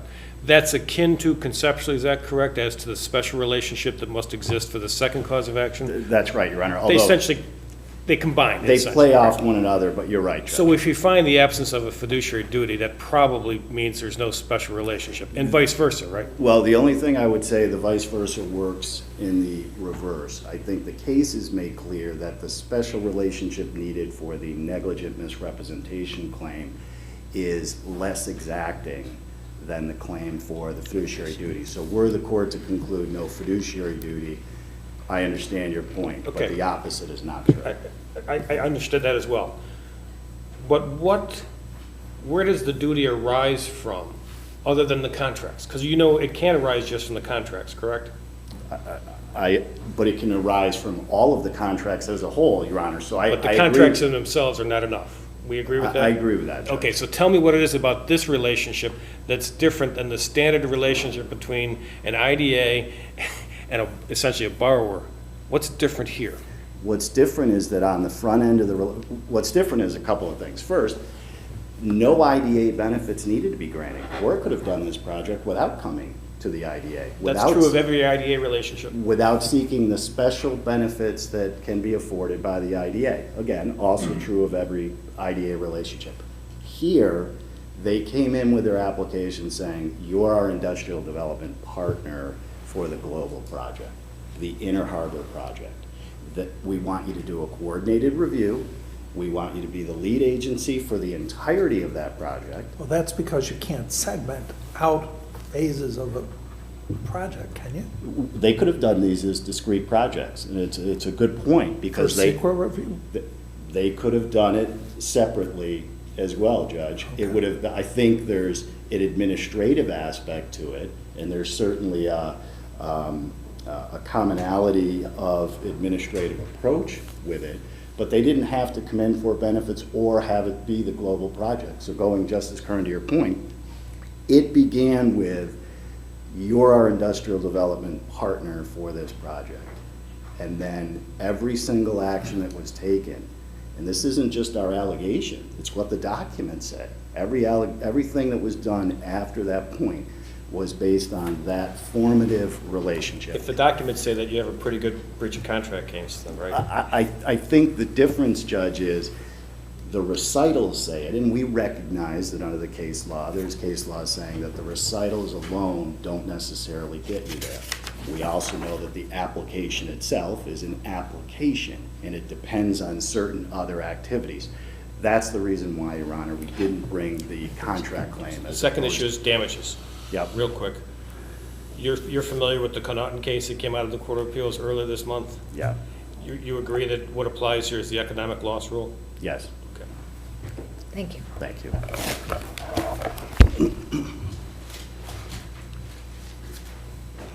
Good morning, Christopher Bucky for CORE.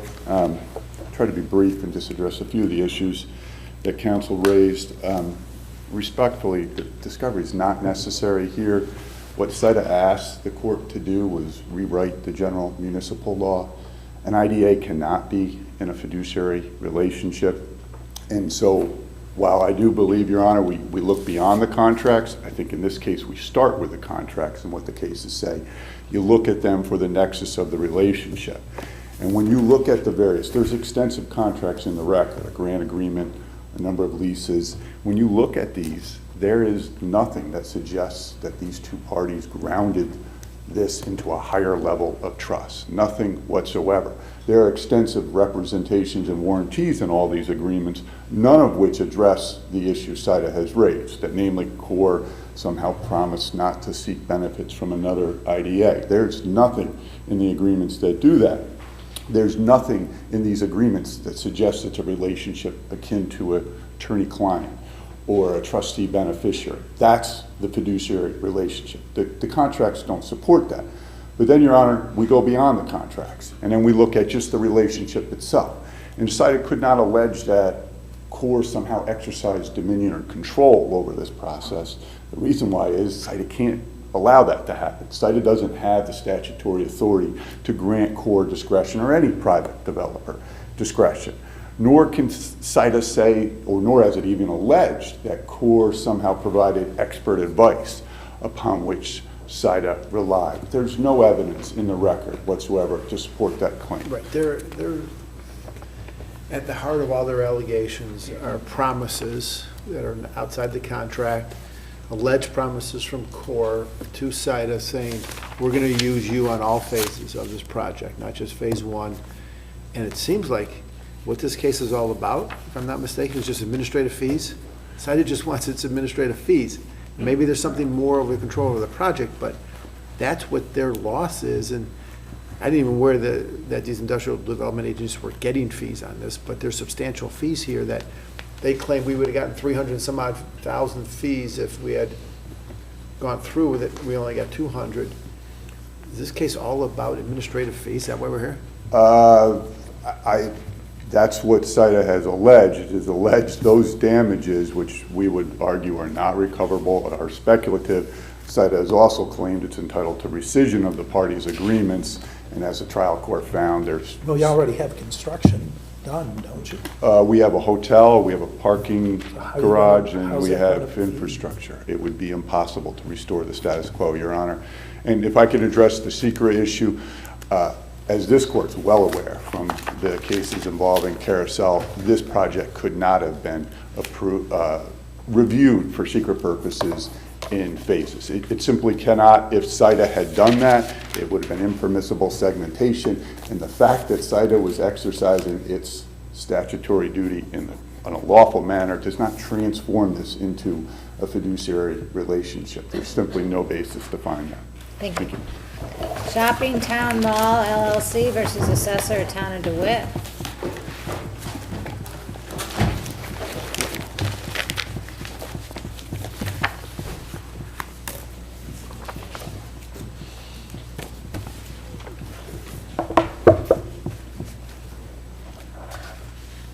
So here we are again. Indeed, Your Honor. Good morning. Richard Cronin for the appellant petitioner, Shopping Town Mall, New York. As the court, I'm sure, is infinitely familiar with the facts and issues involved in this case, as this is not the first time I've had the pleasure and honor of standing in the bowels of this court discussing this issue. We're here now with regard to What about the 3 years? Excuse me? What about the 3 years? We're now here on the second year of the 727 moratorium freeze, the 2015 proceeding, which was commenced by the petitioner in this case and disposed of by the lower court on respondent's summary judgment motion. And in that decision, and this is really the thrust of our argument today, the lower court decided on the triable issue of what the fair market value of the subject property is. The lower court determined that the fifth element of the Susquehanna test was not met, and in doing so, did adjudicate on the defendant's summary judgment motion the ultimate triable issue in not only this tax appeal and the real estate assessment proceeding, but in all real estate assessment proceedings throughout this state. And to be clear, that is the ultimate issue in this case, and it's the ultimate issue in all of the cases pursuant to Real Property Tax Law Article 7. And we deem that in adjudicating that, without so much as a hearing on the issue, and is reversible error, clearly reversible error. So the hearing you want under Susquehanna is whether the property is taxed above its full value? Correct, Your Honor. Because that's an exception under that Supreme Court case, Tompkins County, which hasn't been cited very often, certainly not by the Court of Appeals. Very questionable. I don't understand if the exception would seem to swallow the rule. The exception, as I understand it in this trial court case, is that you can challenge the assessment, even though there's been a settlement or a judicial termination on the assessment, if you can prove that your property is being taxed at more than full value, right? Because that's constitutional. It's a little more than that, if you will. There's actually 5 elements to the Susquehanna test, and if the court needs me to repeat it, this is a very, very limited exception, to be clear. It requires one of them is you have to be taxed at more than full value. Correct. That would be the 5th element. Right, but isn't that what's at issue in every tax assessment? Absolutely, Your Honor. But and the argument today is that, and what the lower court determined is that 3 out of those 5 elements were undoubtedly met. And again, the 5 elements really mitigates the extent of the exception. So the exception requires that there's a transfer of property to a new owner after the assessment proceeding has been settled by a previous owner. It also, if there's a question. No, go on. Okay. It also requires that that secondary owner, the new owner, be non-complicit in the proceeding that settled the assessment on that year, for that year. Is that met here? Our submissions state that absolutely it is met, and as Justice Lindley points out, this has not been deeply explored, but it certainly has been explored by the Second Department and the Third Department, which recognizes this Susquehanna exception, and notably distinguishing facts to those two appellate division decisions in the Corporate Woods matter in the Third Department, the Harriman matter in the Second Department. The petitioner herein moved to intervene prior to the ultimate resolution of that proceeding. The previous owner settled the matter as the petitioner sought to intervene. In fact, the lower court denied the motion to intervene on the same day that the stipulation was so ordered. So the point on that is one must be non-complicit, and what is better proof to be non-complicit than someone that's been expressly left out of the conversation, expressly not given a seat at the negotiation table, and expressly excluded from the room the moment that these discussions really started to take place. He moved to intervene. It was deemed to be untimely by the court. So that's on that fourth element. We would argue that that's absolutely met based on those distinguishing facts. I'm not even sure if Susquehanna applies, but okay. Thank you. Anything further? Just very briefly, Your Honor, it's on this issue of collateral estoppel, and I think the lower court improperly applied that doctrine as it pertains to real estate assessment proceedings. And to be clear, this 727, both the language, the exceptions contained therein, as well as this constitutional exception that's been is an annual look at the facts and circumstances as they exist during those 3 years. So in other words, it's not a 3-year blanket freeze. There are facts that need to be looked at on an annual basis. So therefore, collateral estoppel cannot apply. Thank you, Your Honor.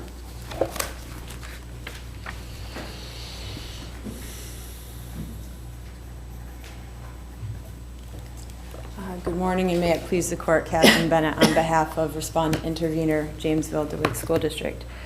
As the court noted, petitioner is not a non-complicit transferee. They are complicit. I think the holdings in ELT Harriman case and the Corporate Woods case are directly on point. Yes, ELT Harriman couldn't be more on point with the factors that are looked at in that complicit transferee is a subsequent purchaser who is aware of the prior assessment proceedings, failed to timely intervene, and were benefited by the resolution of those proceedings. This is what we have absolutely in this case. The record demonstrates that this petitioner meets all three of those. So I think the ELT Harriman case and the Corporate Woods case are directly on point, and that would demonstrate the petitioner is a complicit transferee and don't meet Susquehanna on that basis. Petitioner also made a point that they believed that the lower court decided on the triable issue of the value of the property, and that did not happen here.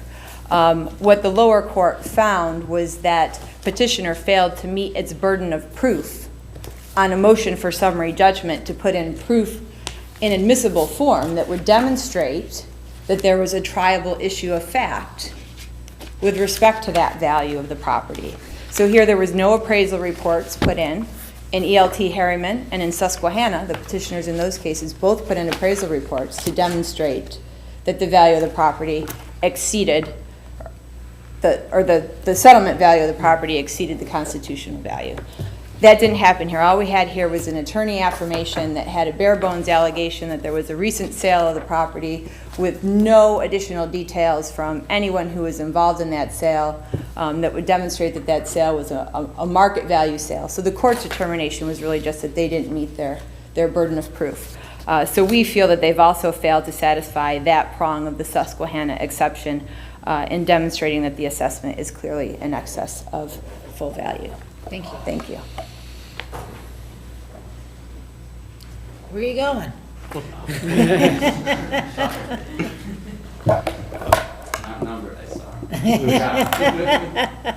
Council aptly covered the area of Susquehanna. I will just briefly touch on collateral estoppel. I think the court's decision below to declare that the petitioner was collaterally estopped from again relitigating the 727 issue was a correct decision in light of what was actually submitted to the court, which was a petition that was virtually identical to the one that was submitted in 2014, that contained no new allegations, that contained no new facts or evidence for the court to consider, that involved exactly the same parties as the prior 2014 litigation, which, as this court is aware, was appealed and was affirmed by this court. So I believe that in that context and under those scenarios, while there may be circumstances where collateral estoppel should not apply for 727, when you basically have a mere regurgitation of the entirety of the exact prior case that was already decided not just by Supreme Court but by the Appellate Division,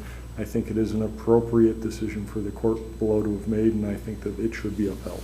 Thank you. Mario Pietrotoni versus Eduardo Galen. Galen?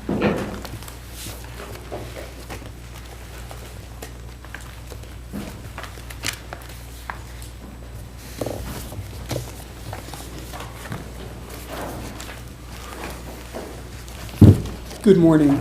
May it please the court. My name is Carlos Cuevas, and it is my honor to represent the appellants in this appeal.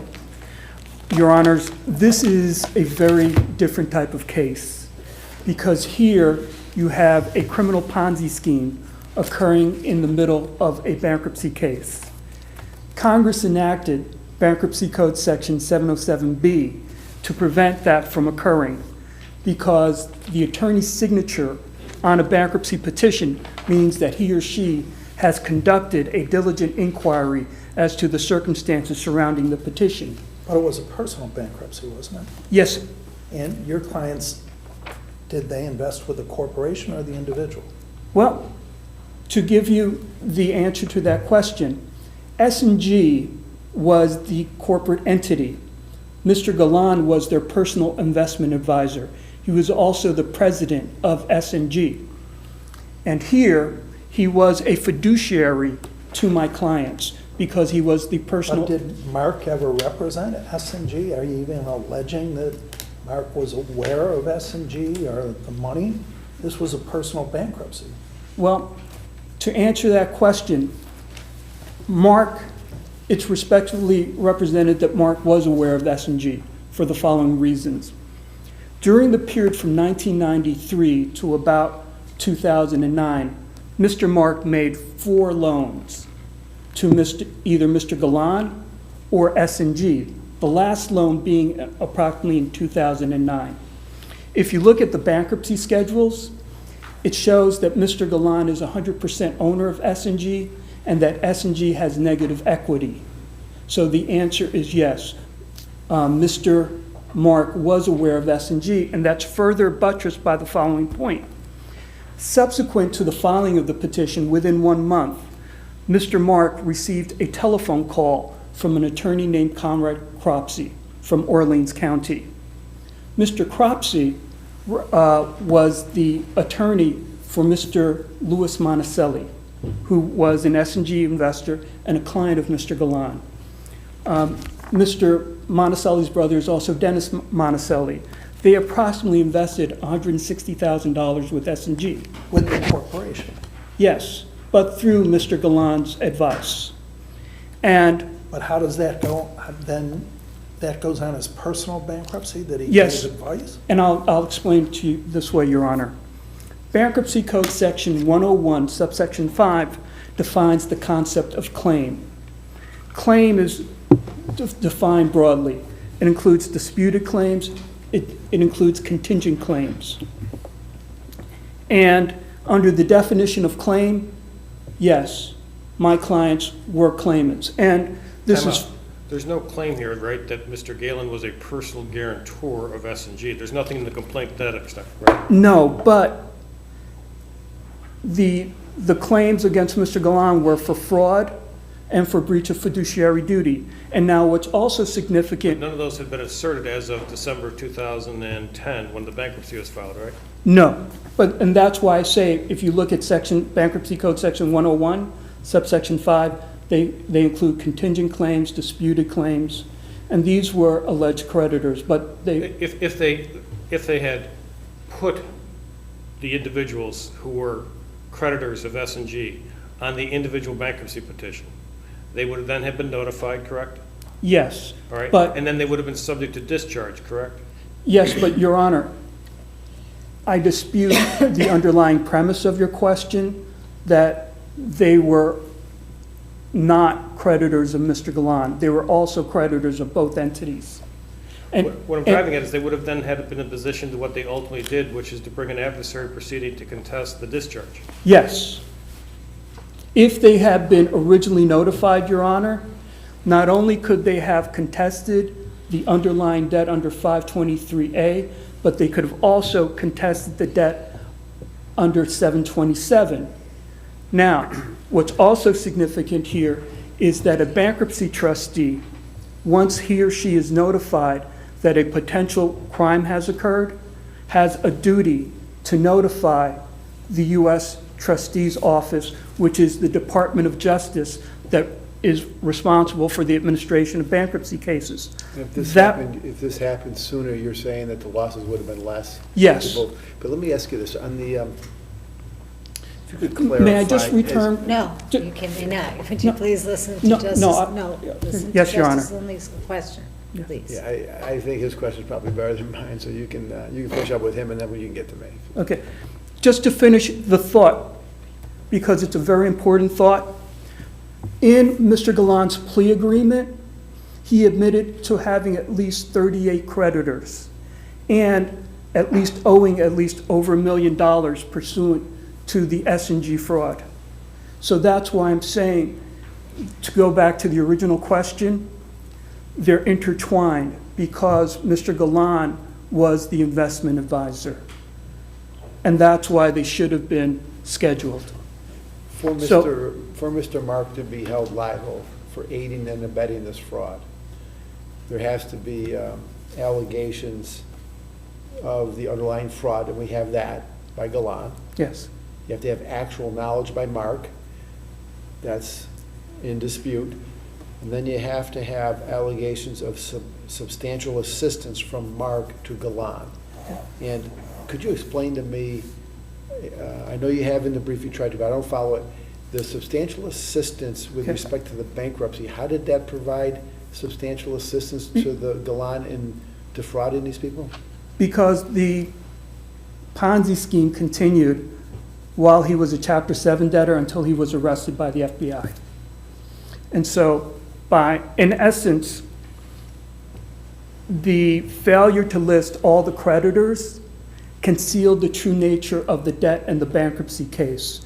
And therefore, if Trustee Bruce Lawrence had known that it was, let's say, at least $1 million in debt, and that there were multiple properties involved, he would have conducted a much different investigation. But the fraud had already taken place. No, but, Your Honor, yeah, it was a continuing fraud.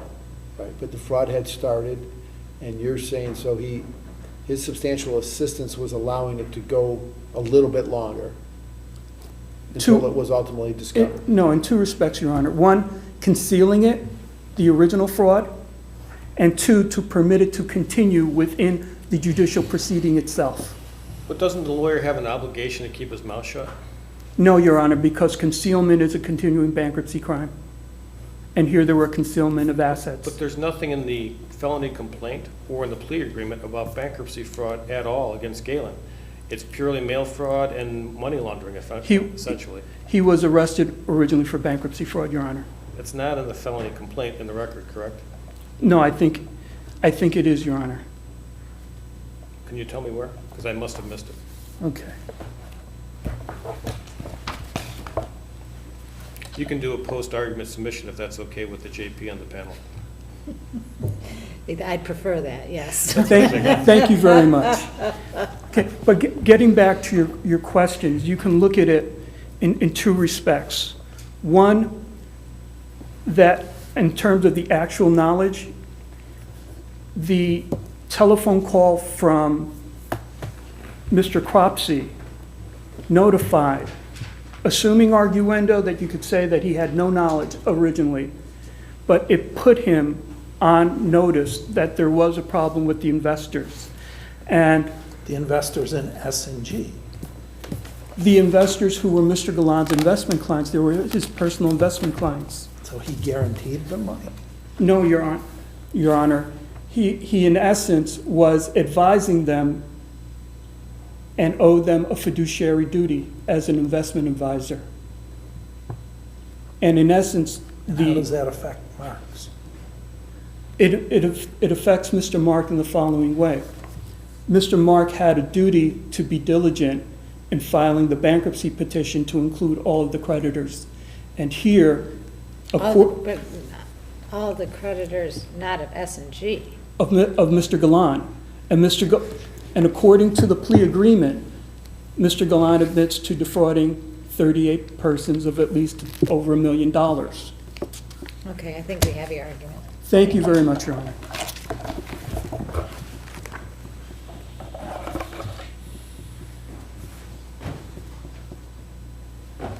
Morning or afternoon. Hedwig So Arletta, right on the 12 o'clock, for Mr. Mark, not for Mr. Galan. The plaintiffs would have you believe that this bankruptcy was critical, was key, was the whole key to this Ponzi scheme. The bankruptcy had nothing to do with anything, really. Mr. Galan was running a bankruptcy scheme, according to the FBI affidavit, since about 2001, almost 10 years before this bankruptcy petition in a Chapter 7 was ever filed. So this was ongoing.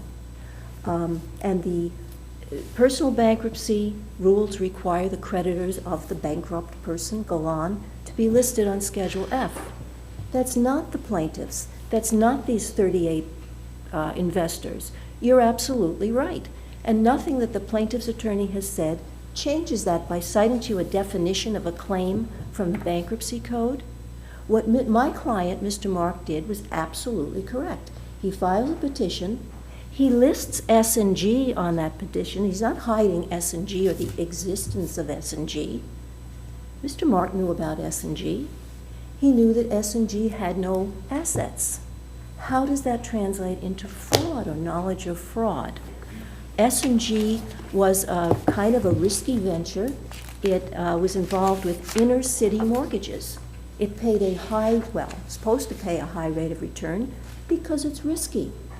Ventures, companies, publicly traded corporations, they lose money, they go bankrupt or insolvent all the time. The fact that my client knew that S&G at this point in time, in 2010, didn't have any assets is meaningless as far as knowledge on his part of a fraud.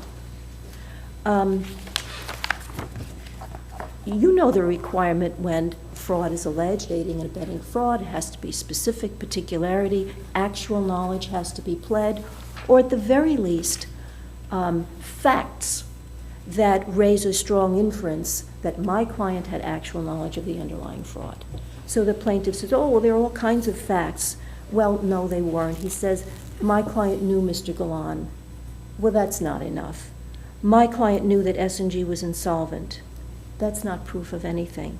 He raises this Cropsey affidavit. The Cropsey affidavit, if you want to draw an inference from it, is an inference in favor of my client. Mr. Cropsey, about a month after the bankruptcy, Cropsey's clients come in, Monticelli, we lost money with this venture. So Mr. Cropsey does a little research of his own, and then Mr. Cropsey calls up my client. And according to the argument, Attorney Cropsey questioned my client as to why Lewis and Dennis Monticelli were not scheduled as creditors. That's absolutely false. If you look at the affidavit from Mr. Cropsey says, hey, what's with this S&G? how come they have no money? And my client says, well, they were inner city mortgages, they're worthless. Then Cropsey says, well, you're going to file for bankruptcy for S&G? Presumably because he's thinking, well, my people are creditors of S&G, maybe I can get a little something back. And my client says, no, there's no reason, there's no assets. So the Cropsey affidavit, I don't see how that supports anything. Then the plaintiff says, well, another inference is that my client actually himself invested some money, gave money, loan money to this creature, Galan. To me, you'd have to be insane to hand your own money over to somebody that you suspect or know is running a Ponzi scheme. I mean, that's proof positive to me that my client didn't know. As you said, somebody, the indictment and the plea agreement say nothing about bankruptcy fraud. It's not in the record. It's nowhere in the record. What the record says is mail fraud and something like money laundering, financial transaction on ill-gotten gains or something. Bankruptcy is not the key. He says, plaintiffs say, you violated the bankruptcy code. Well, first of all, that's just a conclusion. The bankruptcy court didn't think so. The trustees didn't think so. He says, well, my client should have done some kind of more of an investigation, and then the whole Ponzi scheme would have been revealed, is what he seems to be implying. If that's not speculative, I don't know what speculative is. What was he supposed to see? A ledger that talks about my Ponzi scheme victims? It just makes no sense. Don't you also argue at page 7 in your brief that the complaint does not allege any monetary losses directly caused by the defendant's alleged conduct? Yes, and somebody brought that up. Justice Lindley, I think you did. How did this aid and actually substantially assist the scheme? The plaintiffs in their complaint, this plaintiff invested $28,000, this plaintiff invested so much. There's not a single date that lists when those investments were made, and I think that was deliberate, because they were all before December 10th, or it's December of 2010, meaning the damage was done. And the reason I can say that is because of the FBI affidavit, who does put some dates in for victim 1s through 5. We don't know who those people are. And they invested long ago. The only thing that was going on after my client put this petition in was, well, Galan just kept not paying anybody. So substantial assistance is missing as well. Do you have anything further?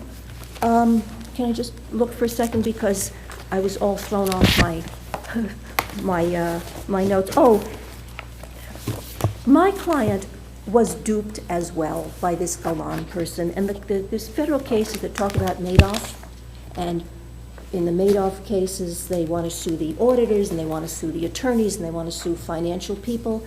And the courts say, well, there were some red flags, but first of all, you have to show that the ones you're trying to sue knew about the underlying fraud.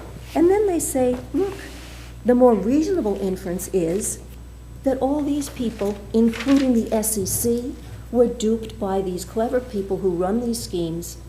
They're masters at deception and cover-up. You need to wrap it up? Wrap it up. I'm wrapping. Can I just say two sentences about the second cause of action, which is for breach of fiduciary, aiding and abetting breach of fiduciary duty. You don't even have to look at the fraud standard. They say aiding and abetting breach of fiduciary duty. Galan induced people to give him money. My client aided and abetted, period. My client did a bankruptcy proceeding. How did that induce people to make an investment with Mr. Galan? You're saying it was already invested by that point, right? Not only was it already invested, but this is a 3211 motion.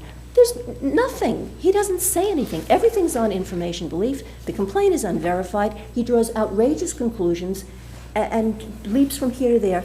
Justice Minaric said, I can't get there. The plaintiffs lost some money. Mr. Mark filed a bankruptcy petition. I just can't get there from here and come up with there was fraud. Thank you. Petrie Baking Products versus Hatch Leonard Naples.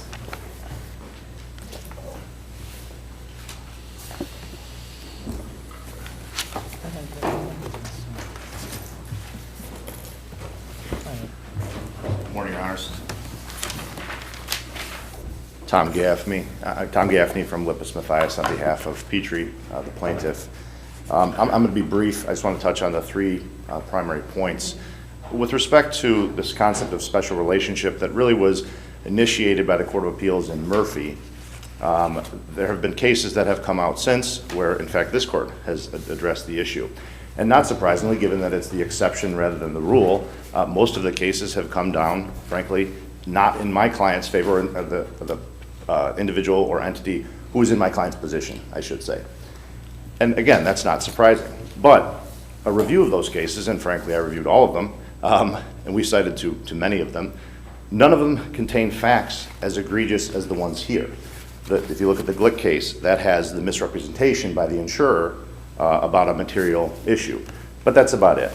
The Voss case has a specific conversation that was had between the insured and the insurer. It wasn't clear what the insurer responded about that, but it was a specific item of insurance. In that case, it was business interruption. Here, you have both. We have the 2003 misrepresentation in writing from the insurer. We have a specific conversation, undisputed.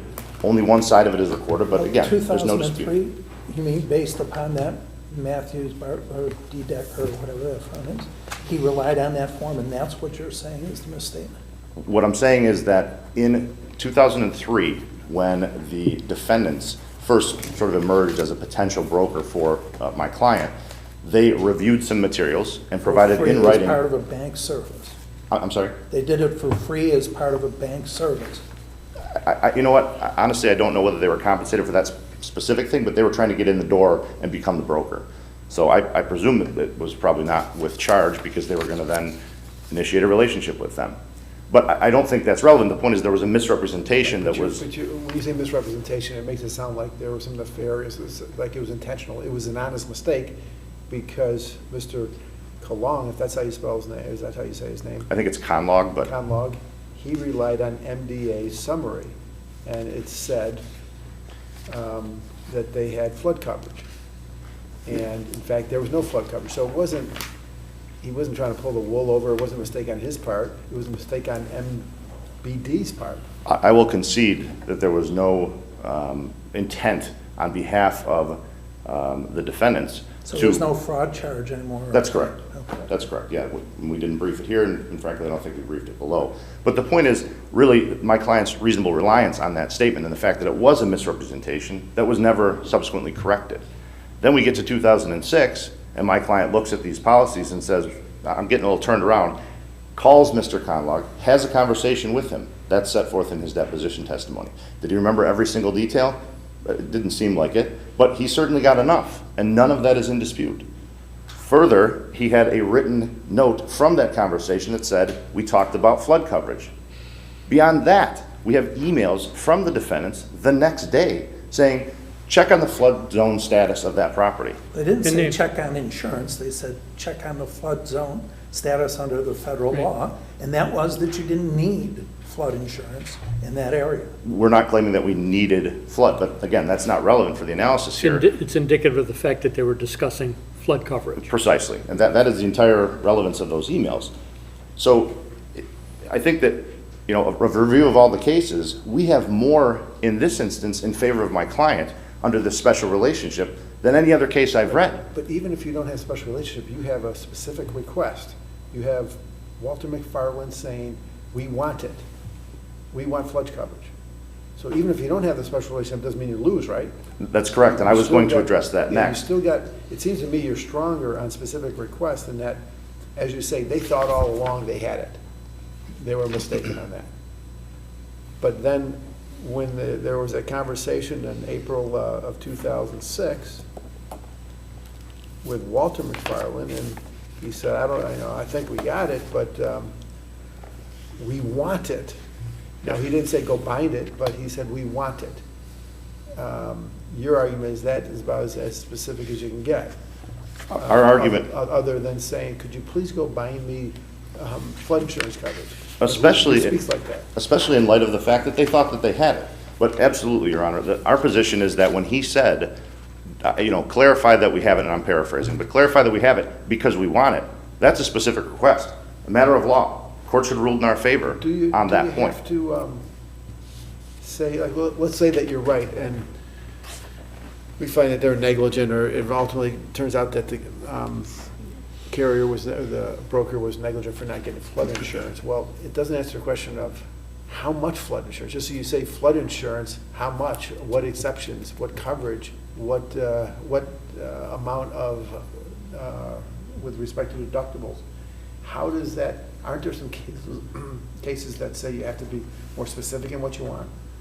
I don't believe so, Your Honor. Certainly not cited by opposing counsel in his brief. And frankly, the details of what the coverage would have been is not really before this court, respectfully. That was discussed outside of the motion practice at the trial court level with the judge, and we planned on addressing it, frankly, at the trial. But I don't believe that's before the court this morning. But your clients always got the policy, so it's not a question that they couldn't read it and see whether there was flood insurance or not.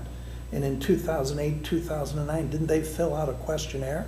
And one of it said, do you want additional insurance? And one of the items was flood, and they said no. One of the list of 10 items was flood, but as I address in my papers, it doesn't say, do you want flood? And they said no. It said, do you want workers' comp, flood, and 9 other ones, and the answer was no. But that is consistent with believing that you have flood. You just didn't want the others. Doesn't your client have to read the policy? This isn't a case where he said, you insurance company, keep the policy, this is what I want, and I'm not going to look. He got the policy each and every year. They absolutely did, Your Honor. And they're sophisticated business. But what the case law says is, including Voss, that is not dispositive. I cite 2 or 3 cases that are not really refuted by opposing counsel that say merely having the policy is not dispositive on the issue. I believe I cited 3 cases, the names specifically escaped me, but yeah, the rodeo case and something else. I'm sorry? The rodeo case where the guy relied upon the expertise. Right, that was the Finch case. But here, wouldn't the defendants have made more money if they in fact sold flood insurance to your client?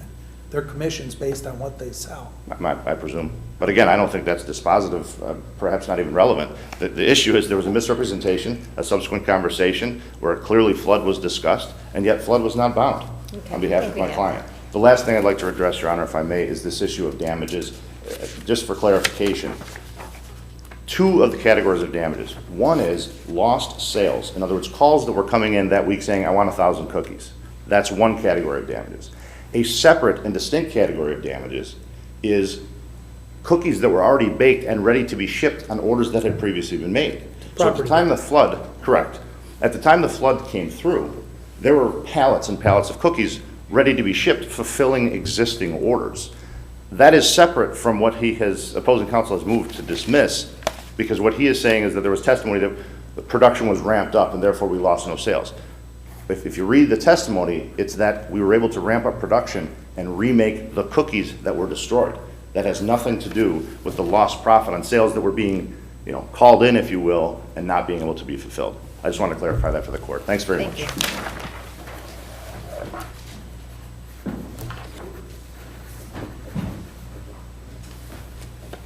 Ryan Cummings on behalf of the defendants, respondents, and cross appellants. Justice Lindley, we'll start off with your question about the testimony on a specific request for coverage. And respectfully, that testimony is unclear to be kind to Mr. McFarland, because what we have there is a lot of, I would have done this, I would have said this, I would have believed to do this. But he doesn't actually say, I requested flood. But he says, I think we have flood, I thought we had flood. If we don't, let's get it because I want it, because we want it. That's not enough for a specific request? That actually wasn't his testimony about what he actually said during that conversation. That was his speculation on what he would have said as part of that conversation. And I think that's an important distinction here, because what we end up with is a lot of speculation by Walter as to what it is he would have said. Didn't he also say he had written that down on this sheet of paper and had put that aside?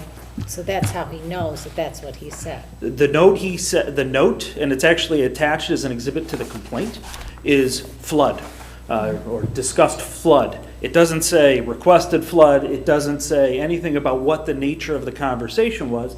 And as has correctly been pointed out, those emails that follow that conversation actually are internal emails about Are they in a flood zone? Let's check the national website, and lo and behold, they are not in a flood zone. And what's important about this is that we put it into the context of the overall relationship, because the Hoffman and Sons case from the Court of Appeals did that very thing, where there was similar unclear testimony about what the nature of the conversation was between the policyholder and the broker. And there they looked at the entire relationship. And here, what do we have? We've got 3 years of no flood coverage before First Niagara is ever involved. We've got this initial meeting in September of 2003, where Mr. Conlogue is presented with the 2002-2003 traveler's policy, which is expiring that month, that doesn't have flood. But he's given then this coverage specification sheet from MBD, which represents that they do have flood. 3 weeks later, he presents this insurance summary. There's no indication there of flood coverage, and of course, in November of 2003, we have a written application by the policyholder, and they don't request flood. That written application is typically where you see the request for flood coverage or whatever coverage is at issue, and the broker's failure to go and obtain it. And that's the breach that you typically see in these cases. There was no request for flood. And so we've got this relationship that goes on for 6 years, where every year they're signing a form saying, go bind what you put into your insurance summary for us. Flood is never identified in there, including the 2 years after this alleged conversation. So it's not a situation where we're arguing that Petroselli is wrong from the Court of Appeals, and you should endeavor to overturn that by saying he's received the policy and therefore they're bound by it. This is a situation where they receive it for 2 more years. And the only thing we've got going on here really is buyer's remorse, because they wish they had it in retrospect, but they didn't ask for it.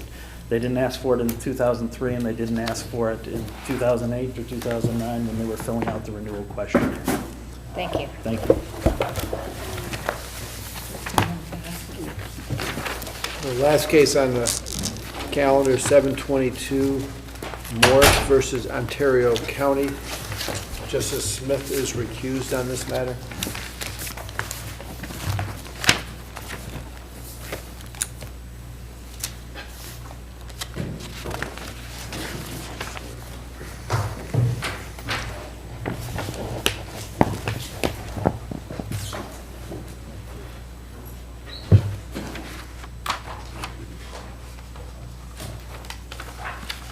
Good afternoon, Your Honors.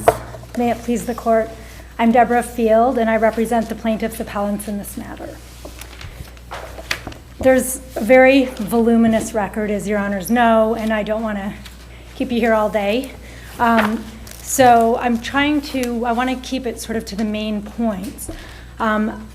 Primarily what I would like to do is address the county's motion and our cross motion against the county for summary judgment, and then briefly address the Ramsey and Phelps motions, which were premature. Right. So just to move things along a little bit, because we've all read the briefs and records, it seems like the dispositive issue on the county's motion is their motion. They had the burden of proof. Did they establish as a matter of law that there was a deliberate decision-making process with respect to the change from the type 1 to type 2 guardrail? That was in July or October, sometime in 2005. Did they establish as a matter of law that that was the type of deliberate decision-making process that Weiss versus Foote is talking about? Did they submit evidence of who made the decision, why, what alternatives were considered, why did they change it? That seems to be, would you agree with me, the main issue with respect to the county's motion and their burden? Yes, Your Honor. I do agree with you, and no, they did not submit any evidence of that. The only evidence that they submitted, which was submitted mostly in the reply, had to do with the timing of a consideration that a change was needed. It had nothing to do with the risk at issue. It had nothing to do with the safety of replacing the type 1 end with the type 2 end. It seems that when you pull together various notes, inspector reports, and meeting minutes, that it's alluded to that there was a farmer who needed access to his field. And so they needed to put in a field drive, and that was the reason.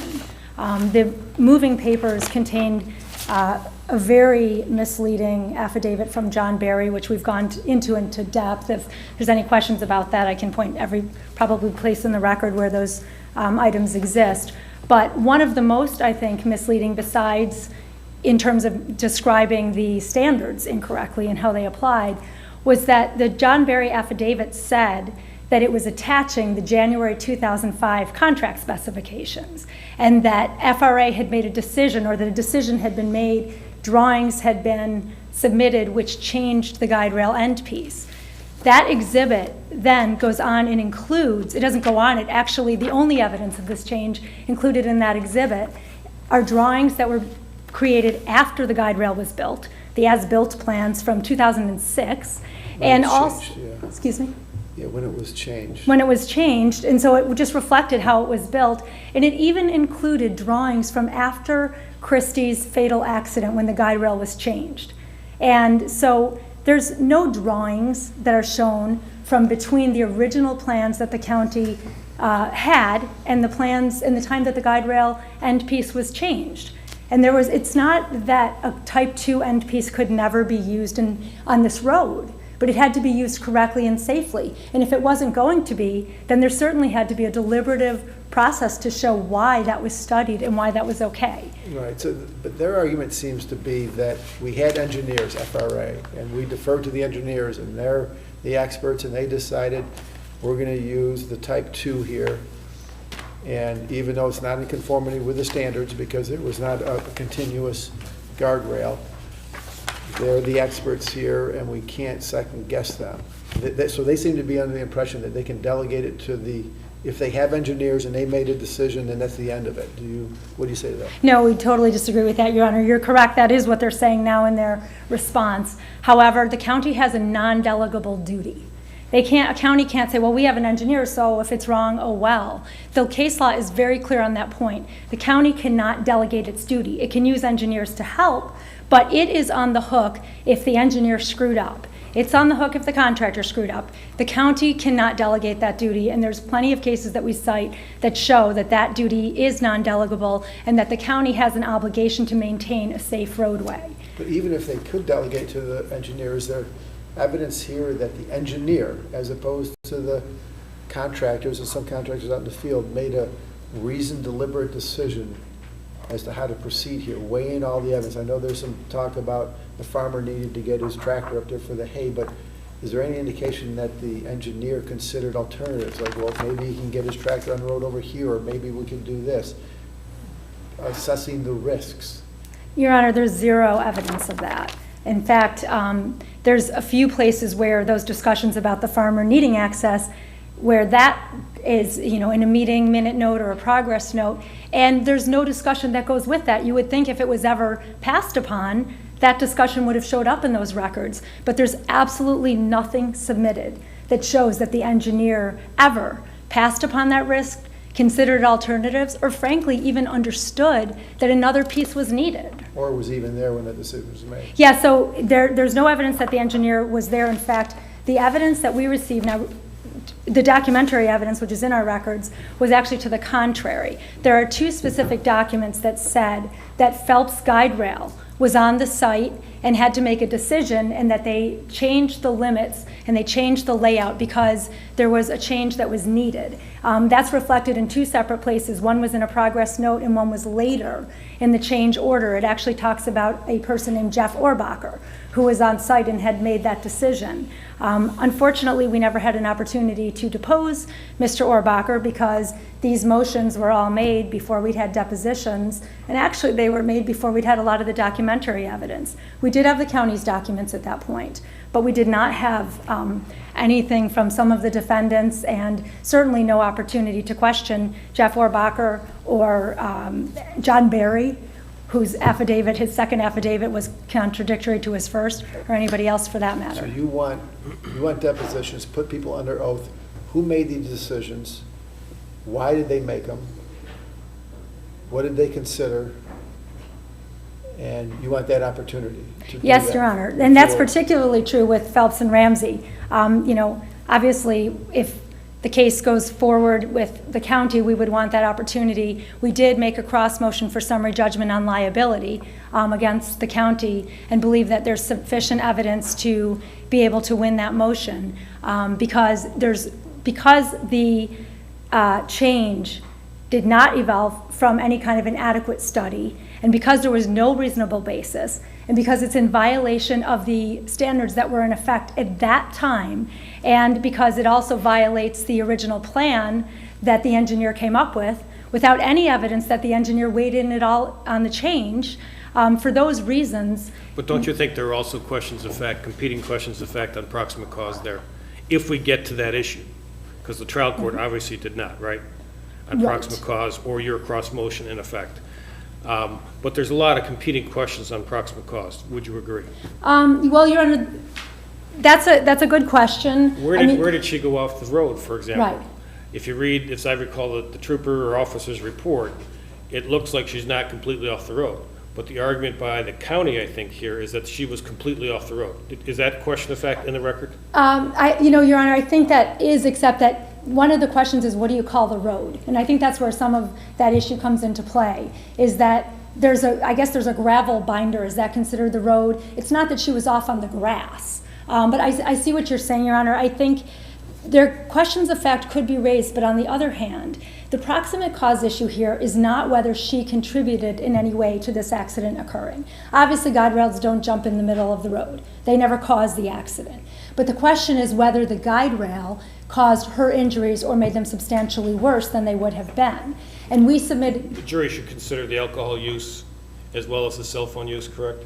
The jury would, you're right, Your Honor, I agree with that. The jury would consider that on the issue of comparative negligence, but that does not absolve the county of its own liability. Those are all issues for trial. Seatbelt, the alleged cell phone, maybe she was on Bluetooth, maybe not.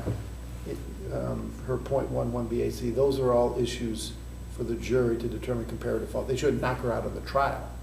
That's correct, Your Honor. Those would be comparative negligence issues for a jury, but those items do not absolve the county of its own liability, where there is evidence, and we've met our burden to show that the county is liable regardless in being a proximate cause of making her injury substantially worse. So, for example, a proper guide rail should have redirected her into the road. And we submitted an affidavit not only of an engineer, but also of a physician who does forensic analysis, who says that the injuries were made worse because of this. So yes, I'm not saying that there are no issues that could go to a jury, because those are issues of comparative negligence, but they're not issues that absolve the county of its own liability. Why don't you move on? You're a little stronger on the county. Why don't you talk about Ramsey and Phelps? Okay, so Your Honor, Ramsey was the contractor and Phelps was the guide rail subcontractor. So I'm just going to group them together because we take the position that Ramsey would be responsible for the actions of Phelps because Phelps was its subcontractor. Their motions were premature. They were premature because, as discussed, there were no depositions taken, and there are issues as to who made the decision. Under the Espinal line of cases, which is good law today, and is followed by this department as it should, if a contractor launches a force or instrument of harm, then that contractor can be liable. We had the final say here, though. The county, didn't they? Well, the county would have final say, Your Honor. However, if the county doesn't know that there's a problem, then how does that absolve the contractor of its liability? But I agree that the county's on the hook either way.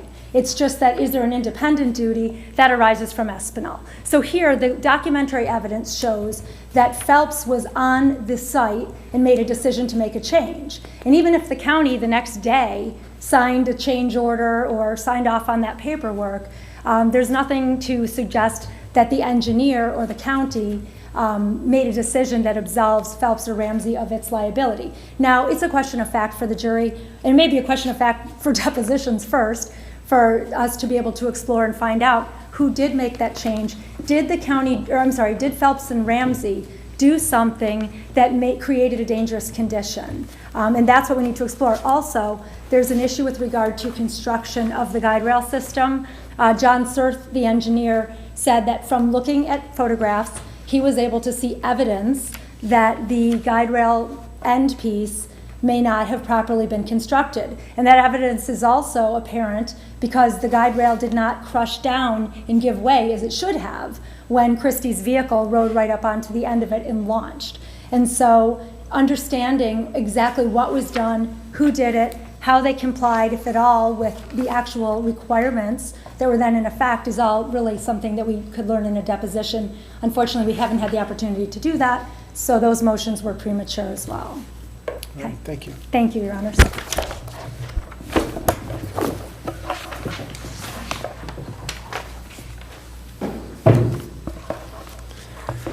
May it please the Court, Michael Reinhardt from the Ontario County Attorney's Office representing Ontario County. There are some key issues here that I think are critical, and one being is that the contract with FRA, the engineers that the county hired, was for a $500,000 project for County Road 41. The contract was in 2005. The manual that they relied on was from the Department of Transportation. And understanding then the necessity of really what a guide rail does, what an end piece does, what an end assembly does, I think it's very important in this particular case. Because as it's in the record, a determination was made that a field drive was needed in a particular area. And at that point, once that field drive was to be inserted, a type 1, being 72 feet long, the flare, the end piece, would not fit. It just was not feasible. And as the record also reflects, there's really only three choices here. There's a type 1, type 2, and a type 3. The type 1 being 72 feet long, type 3 being 50 feet, the type 2, 27 feet. That's the only piece, the end assembly, that could fit. And the next piece is then the manual also goes into saying that the point of need is important here. The point of need is the first point that protects the driver from the particular obstacle. The obstacle here being the slope. They're more than 3-to-1 slope. So everything upstream is not the obstacle. However, the manual does say that the end piece, it's important to protect it, not for necessarily to deflect the driver back onto the road. If it happens, by consequence, that's fine. But the prime piece here is so that the driver doesn't get speared by the end piece. Yeah. So the only choice here that could have been made is the type 2 end piece. And this sounds all very plausible. If FRA was sitting down with the county and with whomever the contractor, they sat around the table and they say, look, because you would agree that the initial plans called for type 1. Correct. Guardrail at the end, right? And a change was made at some point, 2005, July, October, somewhere in there. It looked like someone from Ramsey or Phelps, perhaps Phelps was out there. There's some indication that a farmer wanted to change. But what you say, well, type 1 would have been too long. If there was a deliberative decision-making process where people sat down and they made a decision, right or wrong, this is what we're going to do. We're going to go with a type 2 despite the risks. Then I could see where the county would be protected. But we don't have any evidence of that. There's no affidavits from anyone involved in this decision-making process. We have no depositions because you moved before there's any depositions. So all we have, what do you have to show us that deliberative decision-making process? The two pieces we have here are the change was approved, and this would be in the record on appeal page. Approved by who? Pardon me? Approved by the county? Approved by the county, FRA, and Ramsey. Oh, okay. And when the day was done. And where is that? This would be on page 1025 through 1027.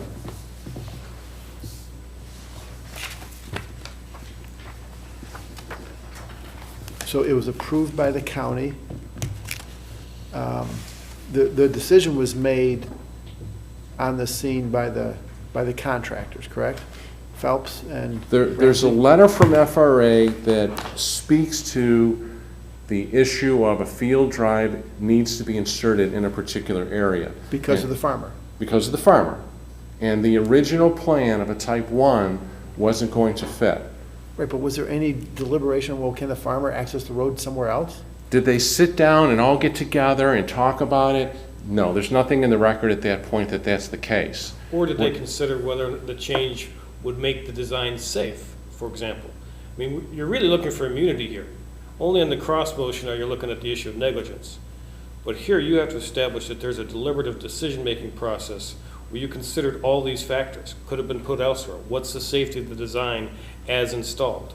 So don't you see that there are at least questions on whether or not you carried your burden on immunity?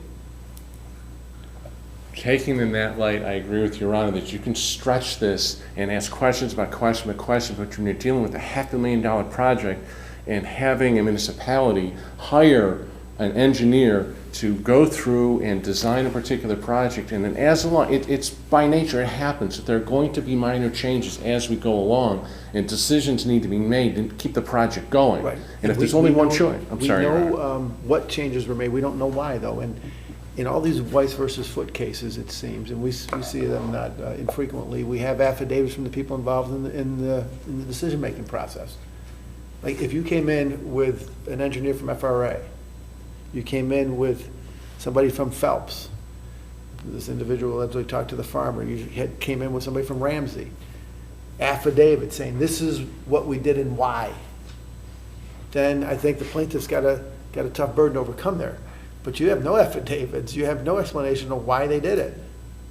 We're speculating because the farmer wanted to get to the road and he had no other place to possibly get to the road. So they're going to create a danger. It was a known danger. And these type 2 were, the reason why they have these rules is for this very reason they're going to launch on like a ramp. So they're going to accommodate the farmer over and putting motorists at risks just because the farmer, it's more convenient. It doesn't seem like we have enough to say that this is the type of process for which the county should be exempt from liability at this point. The issue that plaintiff speaks to about the launching comes to light in 2010 when DOT recognizes that even if a Type 2 is installed correctly, that there could be launching and the guide rail may not collapse. So it speaks to saying if you have a Type 2 in there now, okay, leave it, unless you got a prior accident there, which we don't. We have 8.5 years to go by and there's no accidents there. So the 2010 DOT manual says that if it's installed and there's no accidents, okay, leave it. But in the future, use a Type 2A. And that's what we have here. We have really no notice at all that there's been any problem whatsoever. And when the day is done, That goes to FRA... negligence. I'm sorry to interrupt you again, but that goes to negligence, not to whether or not you establish your burden to be immunized, right? At this juncture, I agree with Your Honor. I think it's going to be the same result. If the court is asking us to go back, do depositions, we're going to get the same answer, we're going to be back here again, and it's going to be the same answer that there was no choice. On a full record. That's why I think Ms. Morris wanted to have more discovery, and it got short-circuited by emotion. I'm not blaming you, you represent your client, but I think there's no problem in deciding a serious case of this magnitude based on a more complete record than what we have here. One last question from me, at least. Do you acknowledge that Mr. Berry misinterpreted those standards when he was talking about when you can use a Type 2 and when you can't? When he seemed to say that as long as it's 55 miles an hour or less, you can use them? I don't, Your Honor. Could it have been worded better? Yes, I agree with that. But if you look at that page where it speaks to the miles per hour issue, at least on the kilometers, and I can find it in the record if you like. But the third paragraph on that page talks about situations when, pursuant to engineering judgment... I understand that, but he and there's was no saying, speed there. Yeah, he was saying something different. He was saying 55 miles an hour. There's two ways you can use it besides this engineering judgment. Is one on the lower speed roads, if its design speed's less than 60, which it wasn't here, it was more than 60, so that's out. And then you can use it as 55 or less, but it has to be after a break. He had the standards conflated and confused. I think what he was, he's not here, I can't speak for him, but as I understand it is, if you look at the third paragraph, and even then in the preceding page, when there are circumstances when a Type 2 is permitted at 55 miles an hour, it's allowed. So I respectfully disagree with Mr. Cert that there's only 2 conditions when a type 2 is used. That's incorrect. He's not reading the whole section. All right, thank you. Thank you.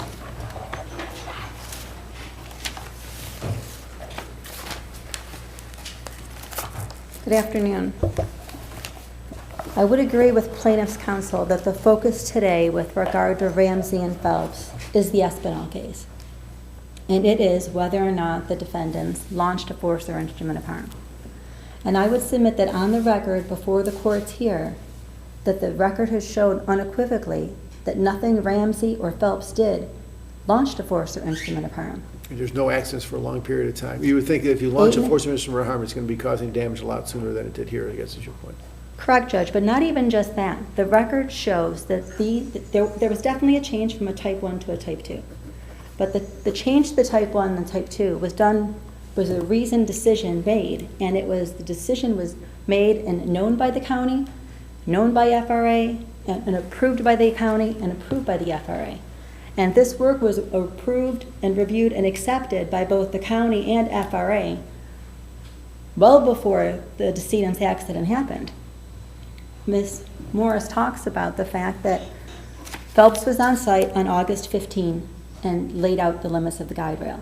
And then she also notes that FRA was on site and reviewed and inspected the work the next day. And in the inspector's daily report, it specifically notes that the changes were incorporated into the plans and they were inspected. So FRA is specifically acknowledging the change, at least as of the day afterwards. And even beyond that, you have in the record the pages that Mr. Reinhardt referred to, pages at 1025, 1026, and 1027, which specifically talk about the change from a type 1 to a type 2. And when you look at that as the final change order number 11, and change order number 11 shows that all the entities, Ramsey, county, and FRA, considered the change from the type 1 to the type 2, and that the change is signed off and approved by the county, it's signed off and approved by FRA. And then, not just that, afterwards, FRA is back on site and inspects the property and issues the consultant certificate on January 6, 2006. So you have the county's representative and agent on site on that day, inspecting the project, reviewing it, and approving it. So we have a situation where my client's work and Mr. Welch's client's work was reviewed, approved, and accepted, not just by the county, but by FRA as well. So for my clients, we would take the position that it doesn't matter how the decision came about, the record just shows that it was a reasoned decision. It wasn't something that no one didn't know about, that it wasn't something that was considered. It was considered by everyone. No amount of discovery will ever change that But fact. isn't your primary point that ultimately there's no duty here, correct? Yes. And that's primarily because there's a contract that didn't create such a duty to the plaintiff, or the decedent, I should say, correct? Correct. All right. And then if you look at the contracts in any event, the county is solely responsible for the final approval of what goes in there, correct? Correct. So that's really how there's no duty for your client and the other subcontractor, correct? Correct. All right. There was also an argument made, though, if I can just address it very briefly, with regard to the fact that the engineer claims that it didn't give way. The claim by the engineer was that it didn't give way because of a mounting bracket, but the contract specifically called for the installation of that mounting bracket. There was no area of negligence there either. Thank you. Thank you. Mr. Welch. Good morning, or afternoon, Your Honors. If you may please the court, Tim Welch on behalf of Phelps Guide Rail. My colleagues have laid out here much of the arguments. I'm not going to rehash many things. Ultimately, the key of this case from Phelps, and Phelps, of course, is a subcontractor on this project who has a very narrow scope of work, installing guide rails. That's what they do. They put thousands of the miles on a year, I would have to imagine. What the key in this case for us, in our standpoint, is essentially the line of cases in that Westchester County case, which says when subs are following the rules and the design documents provided to it by superior people in the chain of command, in this case, Ramsey, followed by the county and FRA, then they're doing their job. And our timeline here is very much complete. No amount of additional discovery will ever change the documentary evidence that was produced contemporaneously when this project was going on. Which demonstrates that your client had no duty to the decedent. Right. Thank you. Thank you, Your Honor.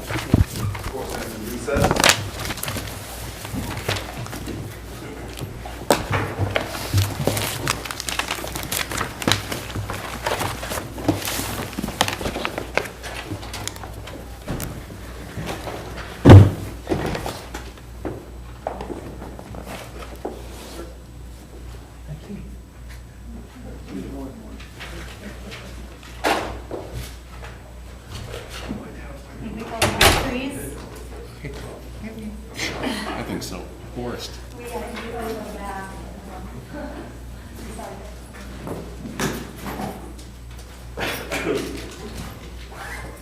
Tim, where were you hiding in the back room?